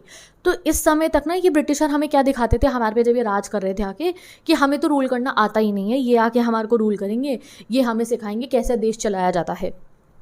अब जब हमें मौर्यन डायनेस्टी के बारे में पता चला, और स्पेशली अशोका के बारे में, तो मतलब ये हमारे लिए एक गर्व की बात थी। हमारे आगे लोगों को जो सेल्फ डाउट था, जो ये हमें पता सुनाते थे, जो हमें फील कराते थे कि हमें खुद को रूल करना नहीं आता है, तो जब हमारे लोगों को पता चला कि नहीं भैया, हमें तुम्हारे से सीखने की ज़रूरत नहीं है रूल कैसे करना है, हमारे आगे तो इतने बड़े बड़े राजा महाराजा थे जो इतने एरियाज़ को रूल करते थे, तुम क्या सिखाओगे हमारे को आके। तो जितने भी नेशनल लीडर्स थे जो फ्रीडम स्ट्रगल के लिए फाइट करे थे, तो वो सम्राट अशोक को एक इंस्पायरिंग फिगर की तरह मानते थे। तो मौर्यन डायनेस्टी का पता चलना उस समय पे, अशोका का पता चलना और बाकी जितने भी राजाओं का पता चलता था, ये एक हमारे लिए मतलब आज़ादी के लिए भी एक बहुत ही इंपॉर्टेंट था हमारे लिए, क्योंकि ये हमें ऐसा फील कराते थे ब्रिटिशर दैट हमें खुद को रूल करना नहीं आता है। तो तुम्हें समझ में आ गया होगा कि उसकी कितनी इंपॉर्टेंस रही होगी। हमें सिखाते थे कि हम ऐसे, हम सोने की चिड़िया थे, ये हमें और अच्छे से समझ में आने लग गया था आफ्टर ऑल दिस। तो इसमें ना यही बातें लिखी गई हैं। अशोका के जो इंस्क्रिप्शंस थे, स्पेशली अशोका को इतना ज़्यादा क्यों लोग पसंद करते थे, क्योंकि वो बाकी राजाओं की तरह नहीं थे। उनके जो इंस्क्रिप्शंस थे उन पे धम्मा पे देखो कैसी अलग अलग सी बातें कर रखी हुई थी, और उनका एम्पायर 150 सालों तक चला। कोई छोटा काम तो नहीं है ये। तो ये 150 सालों तक उनका एम्पायर चला था। अब 150 साल कोई बहुत लंबा समय नहीं होता है हिस्ट्री का। और जो मगध है वो खाली इतने से एरिया यहीं तो था, नॉर्थ और साउथ इतना था, बाकी भी तो बहुत राजा लोग थे। तो अब हम जानेंगे बाकी राजा कौन से थे। और ये 150 साल के अलावा भी जितना पीरियड था जब मगध एम्पायर नहीं था, मॉडर्न डायनेस्टी नहीं थी, तो बाकी एरियाज़ में कौन कौन से राजा होते थे। तो अब चलते हैं गाइस हम अपने टॉपिक नंबर 4 पे, न्यू नोशंस ऑफ किनशिप। अब हम जानेंगे साउथ इंडिया की तरफ हम थोड़ा सा बढ़ेंगे, और यहाँ पे जो तरीके का राज्य होते थे इनके बारे में हम पढ़ेंगे। अब साउथ इंडिया में एक और चीज़ का नोशन आ चुका था, वो था chiefs and kings in the south. Chiefs के बारे में अब हम रीड कर लेते हैं। जो चीफडम्स में क्या होता था, चीफडम का चीफ होता था, जैसे ये चोला चेरा पांड्यास मैंने आपको दिखाया है। ये देखो गाइज, ये रहा मैप, देखो ये रहा चोला चेरास पांड्यास, ये हमारे साउथ इंडिया के सबसे फेमस चीफडम्स में से एक है। चीफ का क्या हो गया, ये एक व्यक्ति ऐसा है जिसमें काबिलियत है, बाय बर्थ नहीं है, ठीक है, बाय बर्थ कि राजा का बेटा ही चीफ बनेगा, नहीं, जिसके अंदर काबिलियत है वो चीफ बन सकता है। जैसे मैंने आपको बताया ना कि कोई जो है ये एक एरिया है, यहाँ पे ये जो यहाँ पे जो आदमी है ये बहुत पावरफुल है, इन्होंने जो है दूसरे रेड होने से बचा ली, अपने लोगों को बचाया, तो लोग ने इनको अपना लीडर मानना शुरू कर दिया, ये बन जाते हैं चीफ। अब ये जो चीफ होता है ये राजा की तरह ही रूल करता है, बट प्रॉपर राजा नहीं होता है ये जो चीफ होता है ये अपने लोगों से ना गिफ्ट्स एक्सेप्ट करते हैं, रेवेन्यू एक्सेप्ट नहीं करते हैं। ये लोग जो है इनको रेवेन्यू नहीं देते, ज़्यादातर गिफ्ट्स देते हैं, और वो गिफ्ट्स ये कुछ अपने पास रखते हैं, बाकी अपनी प्रजा जो होता है उन पर डिस्ट्रीब्यूट करते हैं। इनके पास रेगुलर आर्मी भी ज़्यादातर नहीं होती कि बड़ी बड़ी आर्मी और सेना हो, वो भी इनके पास नहीं होती है। मिलिशिया टाइप होती है कि वहीं के जो पेजेंट्स होते हैं वो इनकी मदद करते हैं जब कोई अगर वॉर टाइम पे ज़रूरत पड़ेगी। तो चोला चेरास पांड्यास हमारे साउथ इंडिया के बहुत इंपॉर्टेंट चीफडम्स थे। ये जो है बहुत अच्छे से सिस्टमैटिक रूल करते थे, यहाँ की जो प्रजा होती थी इनकी सुनती थी, ये चीफ्स होते थे, और इनके यहाँ पे जो लोग रह रहे होते थे वो चीफडम्स के मेंबर होते थे, ठीक है। यही चीज़ आपको यहाँ पे बता रखी है। अब इन सारे के सारे अगर हम बात करें, अब हमारे को सोर्सेस क्या है जानने की, तमिलनाडु की तरफ अब हम जा रहे हैं। तमिलनाडु में बोल रही हूँ, आई एम सॉरी, तमिलकम यानी कि डेक्कन प्लेट्यू में अब हम जा रहे हैं, साउथ इंडिया की तरफ हम जा रहे हैं। यहाँ पे हमें जितनी भी राजाओं और रूलर्स के बारे में पता चला, उनके जानने के लिए हमारे पास जो सबसे बड़ी सोर्सेज होती थी वो थी तमिल संगम टेक्स्ट। जैसे कि अगर हम बात करें, ये जो हमने नॉर्थ इंडिया में पता लगाया, मॉडर्न मॉडर्न डायनेस्टी और महाजनपद, ये ब्राह्मी और खरोष्टी के जो टेक्स्ट मिले, प्राकृत भाषा के जो टेक्स्ट मिले थे, वहाँ से हमारे को पता चला।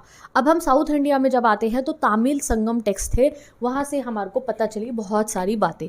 अब मैं आपको कुछ किंगडम्स के बारे में और बताती हूँ जो सेंट्रल इंडिया में सिचुएटेड थे काइंड ऑफ। वो है हमारे दो, ये सातवाहनास और दूसरा शाका रूलर्स। ये देखो, ये गुजरात में है शाका रूलर्स, सॉरी ये देखो ये शाका रूलर्स, ठीक है। इनको ना शाकास को ना आउटसाइडर्स भी बोला जाता था। क्यों? क्योंकि ये ना यहाँ से आए थे, इधर ये देख रहे हो, ये वेस्ट एशिया कहाँ से गए? हाँ, मतलब ये वाला एरिया जो था ना, ये यहाँ से आए थे, अफगानिस्तान मान लो, और ये उधर इराक विराक इधर इस तरफ से आए थे, ये ग्रीक, ठीक है, इधर वाली तरफ से ही आए थे। तो और यहाँ पे आगे फिर ये इंडो ग्रीक किंग्स थे काइंड ऑफ, आप कह सकते हो। इनको कहा जाता था शाकास, कि ये ना बाहर वाले हैं, इनको ऐसा भी बोला जाता था। तो ये शाका, ये राजाओं की तरह ही रूल करते थे, ये चीफडम नहीं था, ये किंगडम ही था। और ये सातवाहनास, ये एक बहुत पावरफुल किंगडम था हमारा यहाँ पे, सेंट्रल इंडिया आप इसको कह सकते हो, सेंट्रल इंडिया का। तो चलो इनके बारे में अब हम पढ़ते हैं। तो सातवाहनास के बारे में आप चैप्टर 3 में भी बहुत पढ़ने वाले हो, तो अब इनका याद रखना, ठीक है।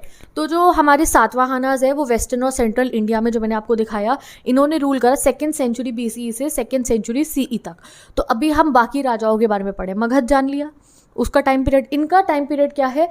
2nd सेंचुरी BCE, यानी कि इन्होंने रूल करा 200 BCE से 200 CE तक इन्होंने रूल करा। सेंट्रल एशिया में, नॉर्थ वेस्टर्न पार्ट ऑफ सब कॉन्टिनेंट में शाकाज रूल करते थे, जो मैंने आपको दिखाया, इन्हें आउटसाइडर भी कहा जाता था। जो शाकाज है उनका सोशल ओरिजिन नहीं पता, जैसे मैंने कभी कहा ना इराक, कभी कहा मेरी में ग्रीस, तो इनका सोशल ओरिजिन हमें अभी इतना नहीं पता, क्लियर नहीं पता भी है और नहीं भी पता। तो शाका रूलर्स भी हमारे यहाँ पे थे। अब आता है गाइस हमारा नेक्स्ट टॉपिक, डिवाइन किंग्स। अब कोई राजा अपनी प्रजा पे जब रूल करता था तो उसके पास कुछ पैतरे होते थे प्रजा पे को ना अपनी सुनवाने के लिए, कि वो उनकी बात माने। अब वैसे राजा है तो तुम्हें तो बात माननी पड़ेगी, राजा का बेटा अगला राजा बन गया तो बात तो मानोगे ही, बट फिर भी अपनी डोमिनेंस रखने के लिए कि और लोग, प्रजा उनसे प्यार करे, उनकी बात माने, कभी उनके खिलाफ ना जाए, उसके लिए जितने भी राजा लोग होते थे वो कुछ कुछ टैक्टिक्स अपनाते थे और वो सही अपनी तरफ से वो ऐसा पोर्ट्रे करते थे।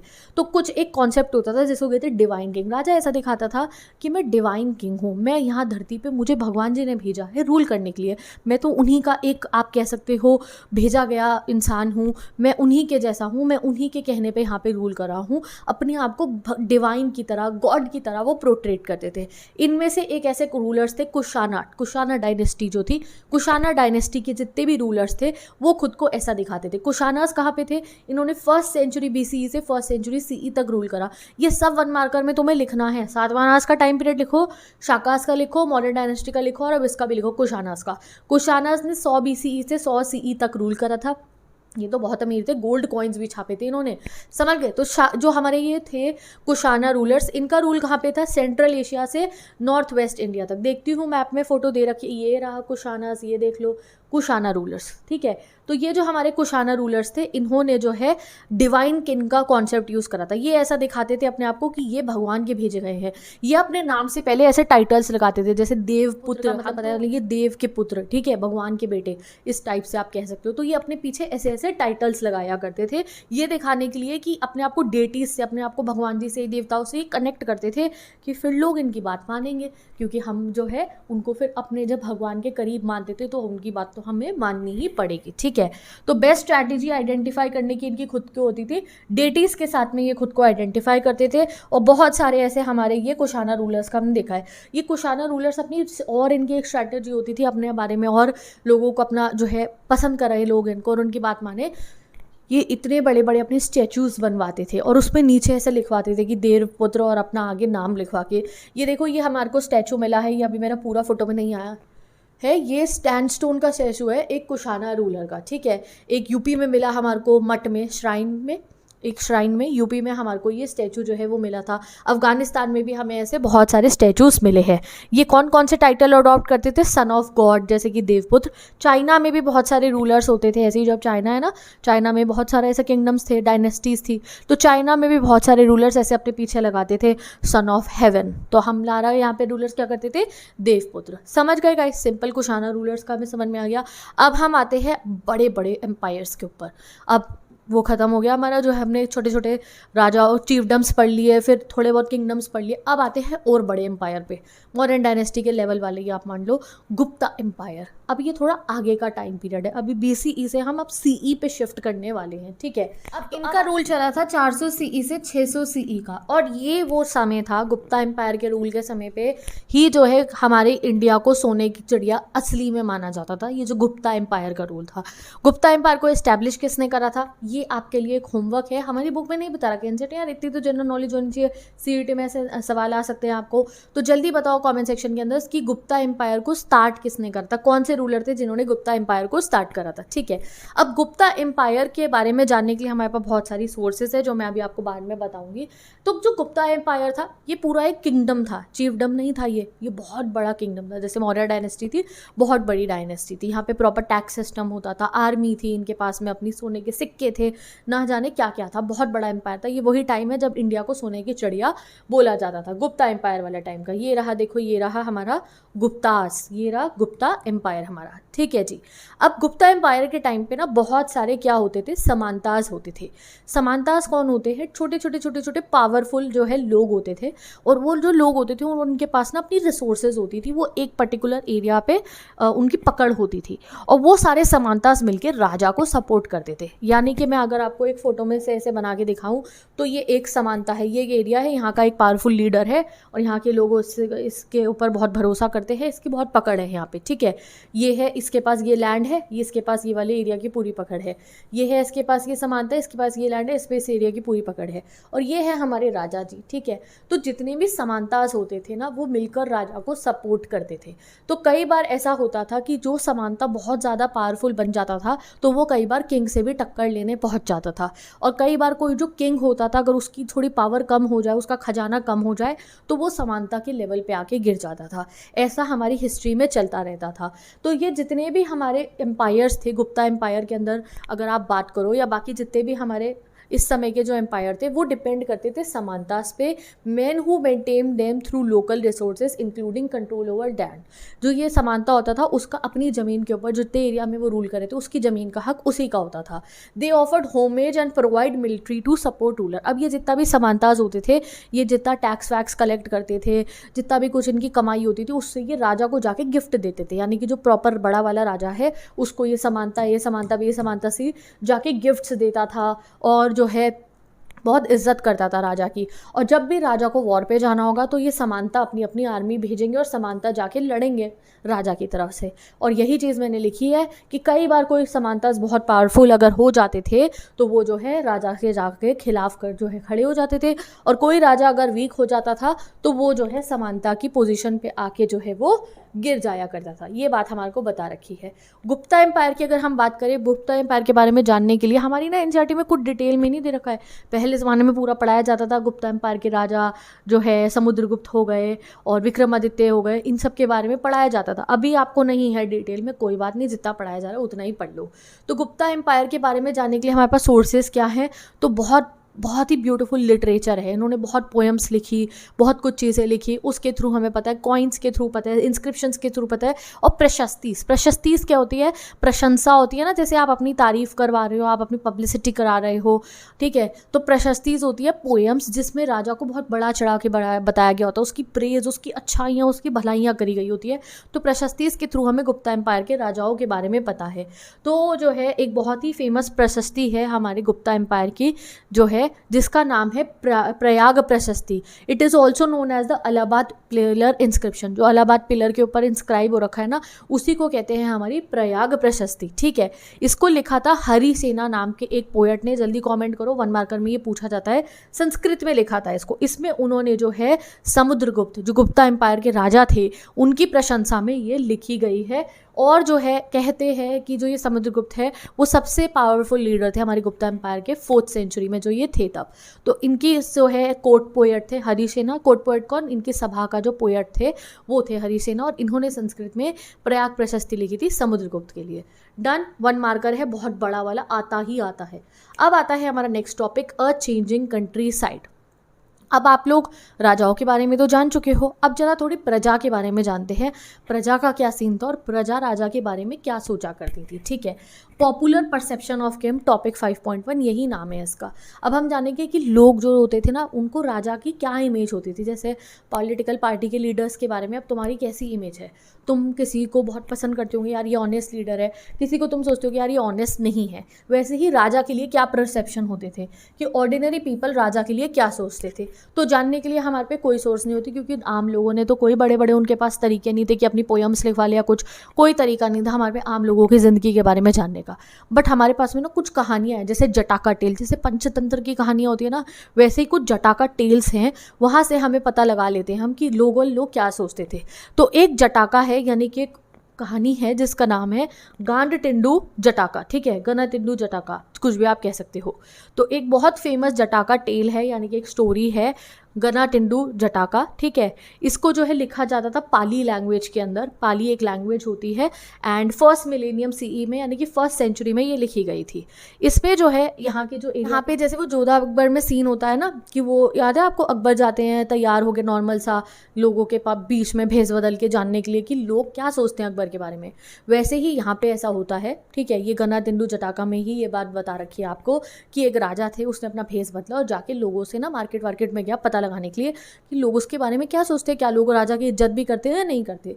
तो समझने में आया उसको कि जो लोग हैं वो बहुत परेशान है राजा से। दिन में जो है राजा के जो टैक्स कलेक्टर है आके उन्हें लूटते हैं कि भैया हमें टैक्स दो टैक्स दो टैक्स दो, और रात को रॉबर्स, राजा को जो है आर्मी उनका प्रोटेक्शन भी नहीं करती है, रात को चोर उचक्के आते हैं और उनका सारा जो है सामान, उनका जो फसल है वो लूट के ले जाते हैं। तो वो तो परेशान हो चुके हैं इस किंगडम में रह के, और अब वो क्या कर रहे हैं, वो एग्रीकल्चर वगैरह लीव करके ना गाँव से ना बाहर कोनों में जंगलों में जाके छुप जा रहे हैं और जंगलों के अंदर जाके जो है जीवन बिता रहे हैं अपना, क्योंकि यहाँ रहना तो इम्पॉसिबल हो चुका है।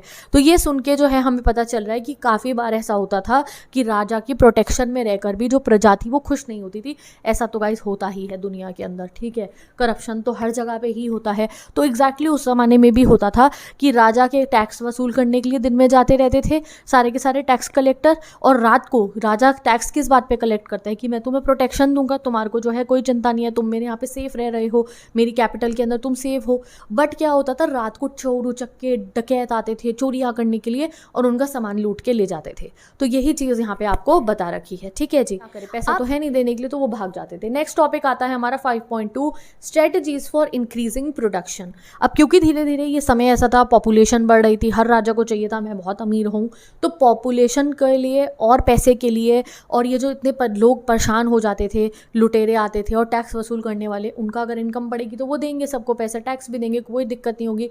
तो उसके लिए जो है ना प्रोडक्शन बढ़ाने की ज़रूरत है। जो जीडीपी आज हम कहते हैं ना जीडीपी बढ़ाओ, तो उस समय में भी जीडीपी बढ़ाने की ज़रूरत थी। तो उस ज़माने में जीडीपी बढ़ाने के क्या तरीके होते थे, तो पहला टैक्स वसूल किससे होता था, एग्रीकल्चर से होता था। Agriculture was the most important. तो पहला तरीका था एग्रीकल्चर अच्छा करना, इसी से प्रोडक्शन बढ़ेगा।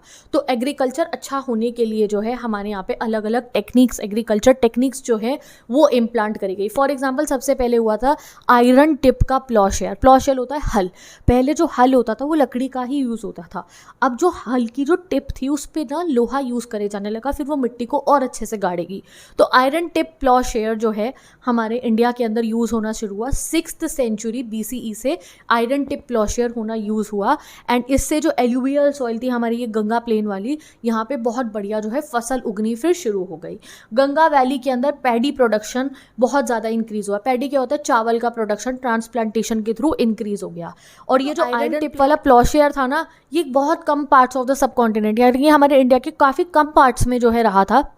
इनफैक्ट अगर आपको बताया जाए पंजाब में, राजस्थान में, तो भाई ये 20th सेंचुरी में जाके, 20th सेंचुरी यानी कि जो 1900 वाला पीरियड है गाइस, तब जाके जो है ये आयरन टिप प्लॉशेयर का यूज़ होना शुरू हुआ। तो जो हिली ट्रैक होते थे नॉर्दर्न ईस्टर्न एरियाज़ के, यानी कि जो ये हमारे नॉर्थ ईस्ट वाला एरिया ना जहाँ पे पहाड़ी इलाका है, यहाँ पे तो हो एग्रीकल्चर होता था। हो एग्रीकल्चर इनके लिए सूटेबल ज़्यादा होता था क्योंकि पहाड़ी इलाके पे ये हो से ही करते थे बेसिकली अपनी जो है खेती। बट ये आयरन टिप प्लॉशेयर गंगा वैली के पास के लोग यूज़ करते थे, उन्हें बहुत ज़्यादा इससे हेल्प हुई थी। अब अनदर स्ट्रैटेजी थी हमारी एग्रीकल्चर को बढ़ाने की, वो थी इरिगेशन।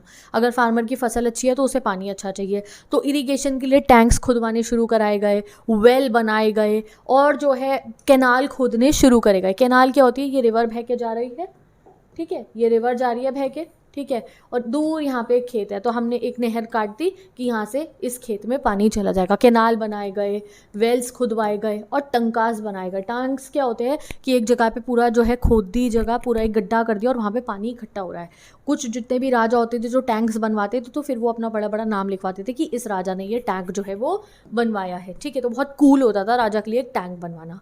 अब आता है हमारा next topic, differences in the rural society. क्या अमीरी गरीबी का फ़र्क होता था उस ज़माने में रूरल सोसाइटी में? तो साउथ इंडिया का तो हमें बहुत अच्छे से पता है, क्योंकि तमिल संगम टेक्स्ट के अंदर हमें ये बता रखा है और बुद्धिस्ट टेक्स्ट के अंदर भी हमें ये बता रखा है कि अमीरी गरीबी का फ़र्क ऑब्वियसली होता था सोसाइटी में। अपर कास्ट यानी कि रिच, पुअर, मिडिल क्लास जैसे हम अब कहते हैं ना, वैसा सिस्टम होता था। तो डिफरेंसेस होते थे हमारे यहाँ पे, जैसे कि पूरे के पूरे सोसाइटी के अंदर, ठीक है। अब गाहापति के बारे में आप जानो, ठीक है, एक बहुत इंपॉर्टेंट टॉपिक है आपका, ये 1 मार्कर क्वेश्चन में 2 मार्कर में आता है। तो जो कोई बहुत अमीर सा होता था ना, जैसे आजकल हम कहते हैं सेठ है ये, तो कोई बहुत अमीर सा आदमी होता था ना जिसका बिजनेस बहुत अच्छा है, बहुत पैसा होता था, उसको कहते थे गाहापति। ये मास्टर या फिर हेड होता था एक हाउस होल्ड का, उसके अपने बच्चे हैं और उसके अपने पूरे पूरे स्लेव्स होते थे, वर्कर होते थे, एक कॉमन रेजिडेंस में वो रहते थे, उसके आसपास में उसके डोमेस्टिक एनिमल्स हैं, उसकी बीवियाँ हैं, उसके बच्चे हैं और उसके अपने नौकर चाकर हैं। तो उस आदमी को कहा जाता था गाहापति, ठीक है। तो गाहापति वर्ड आप याद रखना, एग्जाम में क्वेश्चन में आएगा तो आप ये वाला पैरा उसमें लिख सकते हो। तो तमिल लिटरेचर संग्रह में हमें बता रखा है जो बड़े बड़े लैंड ओनर्स होते थे उन्हें कहते थे वेल्लार। 1 मार्कर क्वेश्चन है, जल्दी जल्दी लिखना शुरू कर दो, ठीक है। जो प्लॉमैन होते थे यानी कि जो खेती करते थे उनको कहा जाता था उजवर।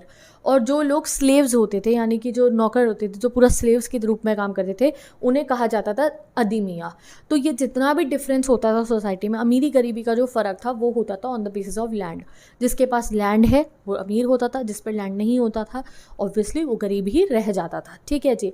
चलो अगले टॉपिक पे आते हैं, land grants and new rural rights. अब जैसे कि आप समझ चुके हो लैंड इतना इंपॉर्टेंट था, एक आदमी कि जो सोसाइटी में स्टेटस है वो लैंड पे ही डिपेंड करता था। तो हमारे को बहुत सारे लैंड ग्रांट्स के डिस्क्रिप्शंस मिली है। लैंड ग्रांट क्या होता है, जैसे आजकल अगर आप कोई प्लॉट खरीदो, फ्लैट खरीदो तो रजिस्ट्री होती है ना, वैसे ही लैंड के रिलेटेड रजिस्ट्रीज हो गई। और जितने भी राजा लोग होते थे वो बहुत लैंड ग्रांट करते थे, उनके हमें रिटर्न डॉक्यूमेंट्स मिले हैं, जैसे कॉपर की प्लेट्स मिली हैं जहाँ पे लिखा हुआ है, तामपत्र मिले हैं।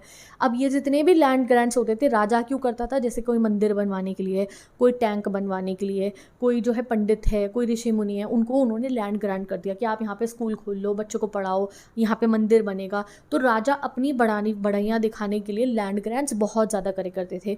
गरीब लोगों को कुछ लैंड ग्रांट कर दिए, फार्मर्स को कर दिए, ये सब कुछ चलता रहता था। तो यही हमने पढ़ना है कि ये जो लैंड ग्रांट था ये बहुत ही कॉमन था। हमारे को बहुत सारे कॉपर प्लेट्स मिली हैं, एग्जाम में आपको आ सकता है क्वेश्चन में, बुक में बहुत फोटोज़ दे रखी है जहाँ पे लिखा हुआ है, पूरा ट्रांजैक्शन लिखा है कि इस लैंड को इस राजा ने इस समय पे जो है इस पर्टिकुलर जने को जो है दान में दे दिया है, ठीक है। ये सब कुछ वहाँ पे लिखा होता था। बहुत सारे जो है लैंड ग्रांट करने का रीज़न यही होता था, रिलीजियस इंस्टीट्यूशन यानी कि मंदिर बनवाने के लिए, या गुरुकुल या जो स्कूल्स टाइप होते हैं ना, मतलब कि यहाँ बच्चों को पढ़ाया जाए, जो पाठशाला वगैरह के लिए, इन सब चीज़ों के लिए जो है ब्राह्मण्स को लैंड ग्रांट किया जाते थे। 7 ग्रांट्स हैं वो बहुत ज़्यादा एक्सटेंसिव बेसिस पे हमारे यहाँ पे होते थे। लैंड ग्रांट्स क्यों हो रहे थे ये भी मैंने आपको बता दिया है। राजा लोग जो है लैंड ग्रांट करते थे ज़्यादातर ब्राह्मण्स को for institutions and something like that, ठीक है। अब बात करते हैं हमारी बहुत फेमस जो इंपॉर्टेंट क्वेश्चन आता है, एक बहुत फेमस क्वीन के बारे में जिनका नाम है प्रभावती गुप्ता। ये बहुत लैंड ग्रांट करती थी और ये बहुत ही हिस्टोरिकली बात मानी जाती है कि ऐसा कैसे, क्योंकि जो औरतें होती हैं उनको प्रॉपर्टी का हक था ही नहीं, तो अब उन पे प्रॉपर्टी है ही नहीं तो वो लैंड ग्रांट कैसे कर देगी। जिस पे अपना लैंड है वही तो डोनेट करेगा, जिस पे है ही नहीं तो वो कैसे करेगा। बट प्रभावती गुप्ता के एक्सेप्शन है, इन्होंने बहुत लैंड ग्रांट्स करे थे। ये कौन थी, ये जो हमारे गुप्ता एम्पायर के जो चंद्रगुप्त II थे ना, इनकी बेटी थी, ठीक है। तो ये इन्होंने इस वजह से ये लैंड ग्रांट कर पाई थी क्योंकि इनकी शादी हुई थी वटका किंगडम्स के एक राजा से, और ये जो है इन्होंने जो है राजगद्दी को संभाला था। यानी कि ये हमारी कंट्री की कुछ जो है स्टार्टिंग की जो फीमेल आप कह सकते हो रानियाँ जो बनी थी ना, जिन्होंने शासन संभाला था, जिन्होंने पूरे किंगडम को संभाला था, जो ये नहीं कि वह रानी है तो रानी नहीं, गद्दी पे बैठ के रूल करा था, ये उनमें से एक है। तो जो वटका किंगडम के अंदर इनकी शादी हुई थी और एक समय पे इन्होंने किंगडम की पूरी कमान संभाली थी। तो उस समय पे तो सारा का लैंड एरिया सब कुछ इनके हक में ही था ना, तो इस वजह से ये लैंड ग्रांट कर पाई थी। वरना औरतों को आज़ादी नहीं थी कि वो लैंड ग्रांट कर पाए, क्योंकि उनके पास प्रॉपर्टी का कोई हक नहीं होता था, ठीक है। अब जो है अब लैंड के साइज के बारे में हमारे आपको बता रखा है और रूरल पॉपुलेशन के बारे में। तो जितना भी रूरल एरियाज होते थे वहाँ पे ना लॉर्ड्स रहा करते थे, यानी कि ये एक गांव है तो इसके एक लॉर्ड का घर होता था। लॉर्ड जो है इनसे सारा फार्मर से जितना भी रेवेन्यू होता था वो वसूल करता था और वो किंग के पास में जो है पहुंचाता था। रूरल एरियाज में लोगों के प्लॉट की बात करें, खेतों का साइज की बात करें, तो किसी पे छोटा खेत था, किसी पे बड़ा खेत था, किसी पे अनकल्टिवेटेड बहुत बड़े बड़े लैंड पड़े होते थे कि बहुत बड़ी सी ज़मीन है, वहाँ पे कोई खेती नहीं हो रही है। तो land grant several part of the country में से हमारे को मिले हैं। अलग अलग साइजेस के लैंड्स को डोनेट करा गया है, कोई फार्मर्स को करा है, तो कोई किसी को करा है, तो कोई किसी को करा है, ठीक है। अब इस बात पे डिस्क्रिप्शन हमारी डिबेट्स बहुत होती है आर्कोलॉजिस्ट की, वही जो मैं आपको बता रही थी कि लैंड ग्रांट्स क्यों कर रहे थे राजा लोग, क्यों इतनी इतनी ज़मीन जो ये डोनेट करते रहते थे। तो रीज़न क्या था एक राजा का ज़मीन डोनेट करने का। तो कुछ ऐसे आर्कोलॉजिस्ट हैं जो सोचते हैं कि ये राजा की अपनी स्ट्रैटेजी होती थी अपनी जो है ना रूलिंग लिनियज बढ़ाने की, कि भैया मैंने इस गांव को जाके कह दिया, इस एरिया को जाके कह दिया, इस वाले आदमी को जाके कह दिया, ये 5 गांव मैंने तुम्हें दान कर दिए, तो वहाँ के जो लोग हैं ना वो मेरे पे ज़्यादा ट्रस्ट करने लगेंगे और मेरी पावर और ज़्यादा बढ़ जाएगी, ठीक है। कोई चीफ है, कोई कहीं का बहुत बड़ा एक रूलर है, एक एरिया है, जैसे समांतास के बारे में मैंने आपको बताया कि समांतास को जो है लैंड ग्रांट्स करते थे जितने भी बड़े बड़े राजा लोग होते थे कि ये तुम्हारे हो गए, तो वो समानता फिर उन्हें सपोर्ट करेगा। समानता ही तो आगे चल के उनको आर्मी में मदद करते थे। तो इस वजह से राजा लोग कहते हैं कि लैंड ग्रांट्स जो है वो करा करते थे, ठीक है, कि अलाइज होंगे। ये उससे खुश हुआ एक समानता से, लो तुम्हारे को 10 गाँव मैंने गिफ्ट कर दिए, अब वो समानता उसके खिलाफ नहीं जाएगा राजा के, इसलिए करा जाता था। और अपने आप को ना मतलब कि कोई कोई राजा लैंड ग्रांट तब भी करते थे जब वो थोड़े वीक हो रहे होते थे। राजा की अगर जो है वीकनेस अगर दिख रही होती थी तो वो लैंड ग्रांट करके बहुत सारे समानतास को अपने हक में लेता था, उसकी पावर फिर से बढ़ जाती थी, ठीक है।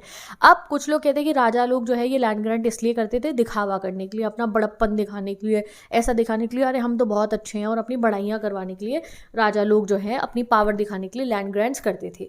अब relationship between the cultivators and the state तो हमें पता है, यानी कि राजाओं का एग्रीकल्चर वाले जितने भी हमारे फार्मर्स थे उनके साथ क्या रिलेशनशिप था वो हमें कुछ कुछ पता है। बट जो पेस्ट्रोलिस्ट है, यानी कि पेस्ट्रोलिस्ट होते हैं जो खेती ही करते हैं बट थोड़ा डिफरेंट लेवल की होती है ये, फिशर फोक यानी कि जो मछली वाले जो पकड़ते हैं जो लोग, ठीक है, हंटर गैदरर हो गए, mobile, semi mobile, sedentary artisan जो कुछ अलग अलग चीज़ें बना रहे हैं, मालाएँ बना रहे हैं, टूल्स बना रहे हैं, वेपन्स बना रहे हैं, ये सब आर्टिसंस वगैरह जो होते थे, शिफ्टिंग कल्टिवेटर जो इधर से उधर जाके कल्टिवेटर्स करते थे, इनका क्या रिलेशनशिप होता था स्टेट के साथ, इनकी लाइफ कैसे रहती थी ये हमें नहीं पता है।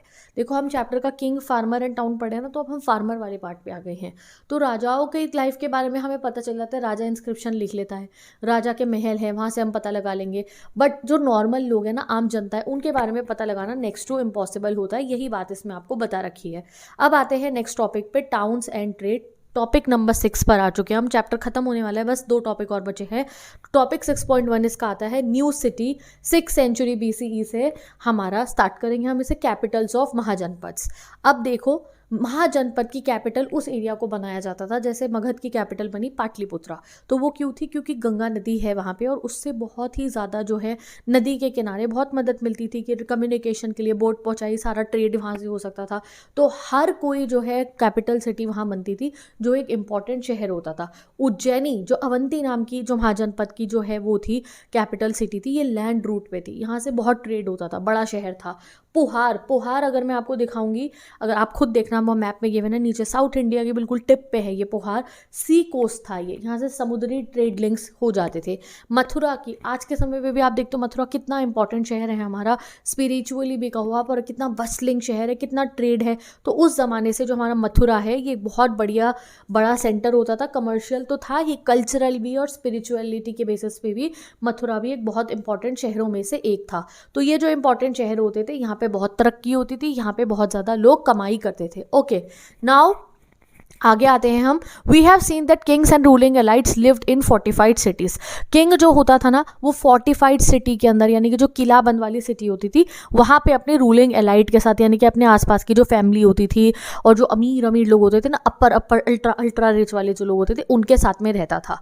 अब जो है वो जो जगह है जहाँ पे किंग रहते थे, कैपिटल सिटी जैसे पाटलिपुत्र हो गया या मथुरा आ गया, इन जगहों पर हम जाके खुदाई नहीं कर सकते। क्यों नहीं कर सकते भाई? हड़प्पा जो है ना, हड़प्पा की खुदाई इसलिए हुई थी क्योंकि वो बहुत पुराने ज़माने की बात है, वहाँ पे तब लोग नहीं रहा करते थे। हड़प्पा वाले एरिया में, मोहनजोदारो वाले एरिया में, उस जगहों पे आज भी लोग नहीं रह रहे। अगर आप पाकिस्तान में देखोगे बहुत नहीं है वहाँ पे अभी आसपास में लोग। बट पाटलिपुत्रा में हमें पता चला कि यहाँ पे मगध एम्पायर का पटना में यहाँ पे था भैया ये कैपिटल। अब पटना में कोई आज से लोग, जब ब्रिटिशर रह रहे थे तब भी पटना की पॉपुलेशन बहुत ज़्यादा थी। तो जो ये मेन शहर के सेंटर्स हैं, हम यहाँ एग्जैगरेशन नहीं, लोगों को क्या बोले, हटो यहाँ से, तुम्हारा घर तोड़ के अंदर हमें चेक करना है कि भैया मगध एम्पायर की क्या वो है। करा हमने, काफ़ी हद तक करा, बहुत ज़्यादा शहर के अंदर हम अब एग्जैक्यूएशन नहीं कर सकते। लोगों के घर है, मकान है, बिजनेस है, ट्रेड है, और धरती को भी बहुत नुकसान पहुंचता है। फिर अर्थक्वेक वगैरह आने का खतरा होता है इतने डीप लेवल पे जाके अगर हम अपनी माइनिंग करेंगे, और वो माइनिंग करके मतलब पता लगाएंगे कि क्या है। तो इस वजह से एग्जैक्यूएशन अब हम नहीं कर रहे हैं इन कैपिटल सिटीज़ के अंदर। उज्जैनी, ये हमारा मगध का, पटलिपुत्र, इन सब में अब हम नहीं कर सकते हैं। बट ऐसा नहीं है हमने करी नहीं और हमें कुछ मिला नहीं, बहुत जगहों पे हमने करी है। फॉर एग्जांपल हमें यहाँ से मिले पॉटरी के बॉल्स, ये कॉमन चीज़ें थी, डिशेस, चम्मच वगैरह मिलना। अब कुछ चीज़ ऐसी थी जो हमें अनकॉमन मिली। मैंने आपको हड़प्पा वाले चैप्टर में ही बताया था, आर्कियोलॉजिस्ट ये देखते हैं कि अमीरी गरीबी के फ़र्क पता लगाने के लिए कि जो चीज़ें बहुत ज़्यादा मिलती हैं वो नॉर्मल आइटम है या डेली यूज़ की है, जो चीज़ें कम मिल रही है मतलब लग्जरी है। तो बहुत कम मात्रा में हमें कुछ ऐसे पॉटरी के बॉल्स मिले और चम्मच, और आप कह सकते हो डिशेस, प्लेटें वगैरह मिली, जिनको ना एक ग्लॉसी फिनिश दे रखी थी, नदन ब्लैक पॉलिश वेयर देखा था, यानी कि वो काले से रंग की एक पॉलिश हो रखी थी बर्तन के ऊपर, और वो रेयर थे, मतलब कि वो कोई लग्जरी आइटम होगी, जो अमीर लोग थे वही उसको अफोर्ड कर पाते थे। ऑर्नामेंट्स हो गए, अपने टूल्स हो गए, वेपन्स हो गए, और अपोलो वेसल्स यानी कि बर्तन टाइप की जो चीज़ें होती हैं, ये सब तो मिलता ही रहता था। Gold, silver, ivory, shell, terracotta, ये सब चीज़ें तो नॉर्मली में हमें मिलती ही रहती थी। बट ये जो गोल्ड वगैरह होता था वो अमीर लोगों के यहाँ से ही मिलता था। अब आता है टॉपिक 6.2 अर्बन पॉपुलेशन, यानी कि शहर की पॉपुलेशन, शहर में कौन से लोग रहा करते थे ये जानते हैं। तो किंग के साथ शहर में एलाइट लोग रहते थे, यानी कि अमीर लोग रहते थे। पीपल, जैसे आजकल जिस सिटी में हम रहते हैं ना, आप मान लो अगर आप पटना में रह रहे हो, जो भी हम शहरों में रह रहे हैं, अगर हमारे यहाँ पे पहले राजा की कोई कैपिटल थी तो यहीं पे राजा अपनी प्रजा के साथ रहता था और अपने करीबी रिश्तेदार जो होते थे और यहाँ के अमीर लोगों के साथ रहता था। अब यहाँ पे तो एग्जैक्यूएशन हम नहीं कर सकते, जैसे मैंने आपको बताया है, तो यही चीज़ हमें यहाँ पे रिपीट हो गई है। अब आप आते हैं हम 2nd सेंचुरी BCE पे। हमें बहुत सारी इंस्क्रिप्शंस ऐसी मिली थी जिनमें डोनर का नाम और उसकी ऑक्यूपेशन गिवन थी। तो वहाँ से हमने शहर के लोगों के बारे में पता लगाया कि शहर में कौन से लोग, आजकल शहर में कैसे लोग होते हैं। आप कहोगे शहर में टीचर रहता है, डॉक्टर रहता है, बिजनेसमैन रहते हैं, जैसे हम गाँव में कहते हैं ना फार्मर्स रहते हैं, गाँव में भी टीचर डॉक्टर रहेंगे, बट ज़्यादातर गाँव में कौन रहेंगे, सेल्फ एम्प्लॉयड लोग हैं, फार्मर्स रहते हैं। और शहरों में तो वो है भैया जो फर्स्ट सेक्टर में काम करता है, हमारा सेकेंडरी सेक्टर में काम करता है, थर्ड सेक्टर में तीनों लोग ही रहते हैं, डॉक्टर से लेके इलेक्ट्रिशियन से लेके आप बोलो बड़ा बड़ा इंडस्ट्रियलिस्ट, हर कोई रहता है। तो यही चीज़ अब हम जानेंगे उस ज़माने में, इतने पुराने ज़मानों में शहर में कौन लोग रहा करते थे। तो शहर की पॉपुलेशन में आता था washing folk, weavers, scribe, carpenter, potter, goldsmith, blacksmith, religious teacher, merchant, kings, ये सब रहते थे। और जो है शहरों के अंदर गिल्ड और श्रेणीज भी बनी होती थी। गिल्ड और श्रेणीज क्या होती है, ट्रेड यूनियन, जैसे आजकल बनते हैं ना फैक्ट्रियों में, और जो है लेबर यूनियंस होती है, वैसे ही गिल्ड और श्रेणीज बनी होती थी ट्रेड फैसिलिटेट कराने के लिए, रॉ मटेरियल लाने के लिए, प्रोडक्शन करने के लिए, जो गुड्स होते थे उन्हें मार्केट तक पहुंचाने के लिए अलग अलग गिल्ड और श्रेणीज बनी होती थी।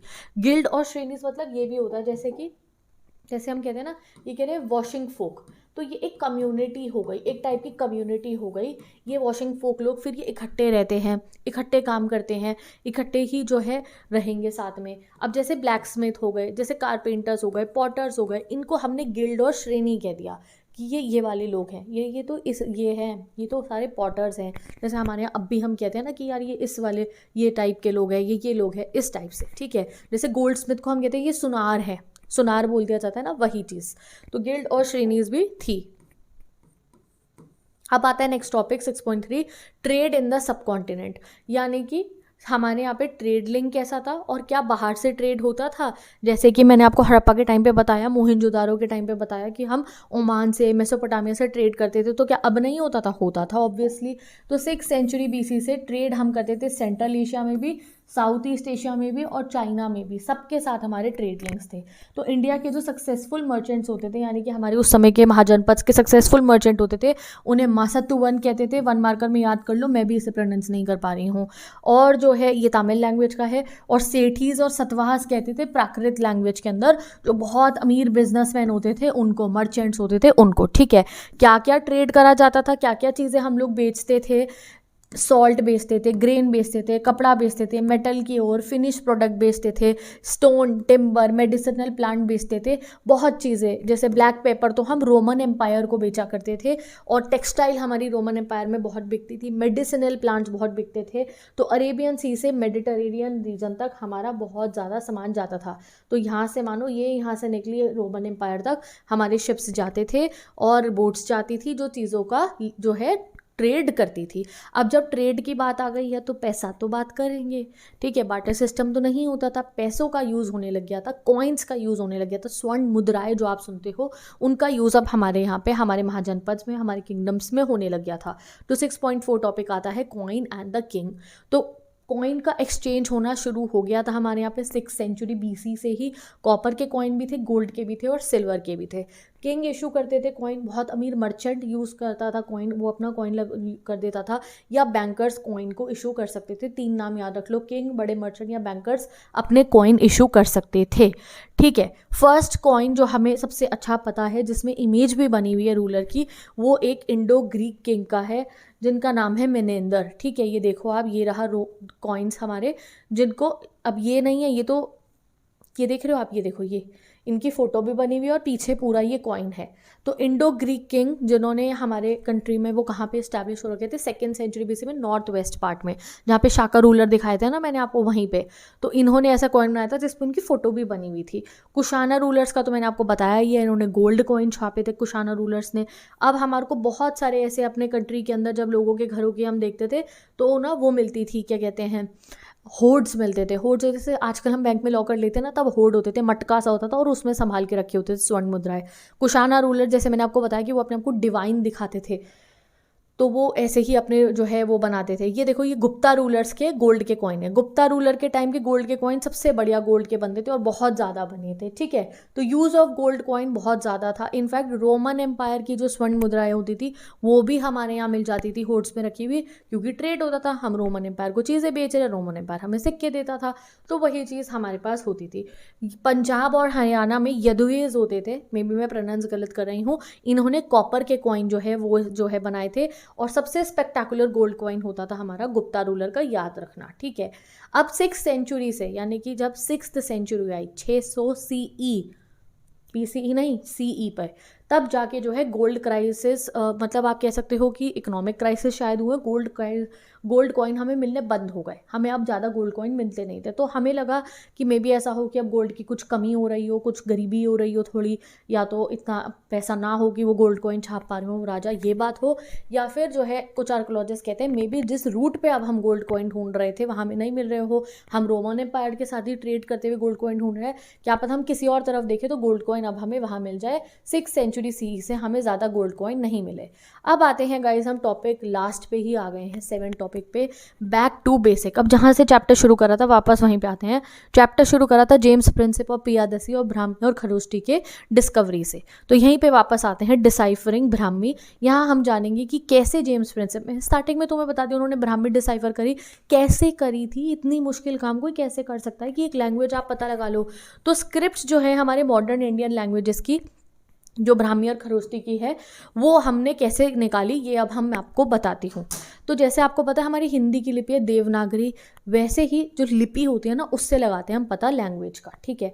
तो जो ये जेम्स प्रिंसिप थे, ये बहुत सारे यूरोपियन स्कॉलर, इंडिया के पंडित, बंगाली पंडित, और इन्होंने देवनागरी स्क्रिप्ट, जो हमारी कखगा वाली जो देवनागरी जो स्क्रिप्ट है उसको रखा, बहुत मैन्यूस्क्रिप्ट लिखी, लेटर्स रखे, स्पेसिमेन रखे, देख के और बहुत एफर्ट्स लगा के, आप देख सकते हो उन्होंने इंस्क्रिप्शंस रख के पता लगा लिया हमारी ब्राह्मी जो भाषा है उसको।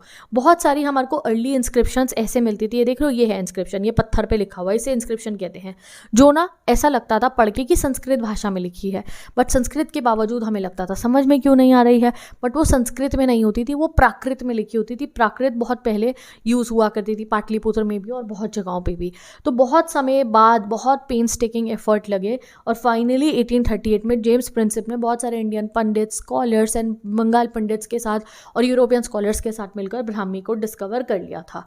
अब खरोष्टी की बात करें अगर, ये देखो ये है अशोकन ब्राह्मी की स्क्रिप्ट, ये तो मैं आपको करा भी चुकी हूँ। ये क है, ये च है, ये ढ है, ये त है, ये म है, ये र है, ये तो हमने पता लगा ली। अब खरोष्टी की अगर हम बात करें तो खरोष्टी का हमारी लिमिटेशन थी इंस्क्रिप्शनल एविडेंस की। खरोष्टी की हमारे पे इंस्क्रिप्शंस नहीं थी ज़्यादा लिखी हुई, किसी कॉइन शॉइन पे ही ज़्यादातर खरोष्टी लिखी हुई थी। ये थोड़ा Afghanistan side, north west side ज़्यादा खरोष्टी यूज़ होती थी। तो खरोष्टी के लिए हमारे पास बहुत ज़्यादा प्रॉब्लम थी। कोई सिक्का मिलता भी था तो फेंटली एनग्रेव्ड होता था, क्या लिखा है दिखाई नहीं दे रहा, ठीक है, लेटर मिसिंग थे, बहुत प्रॉब्लम होती थी खरोष्टी का जानने में। खरोष्टी के लिए तो बस हमारे पास इंडो ग्रीक के कॉइन्स ही थे, ग्रीक किंग्स के कॉइन थे जिनसे हम पता लगा पा रहे थे खरोष्टी स्क्रिप्ट को।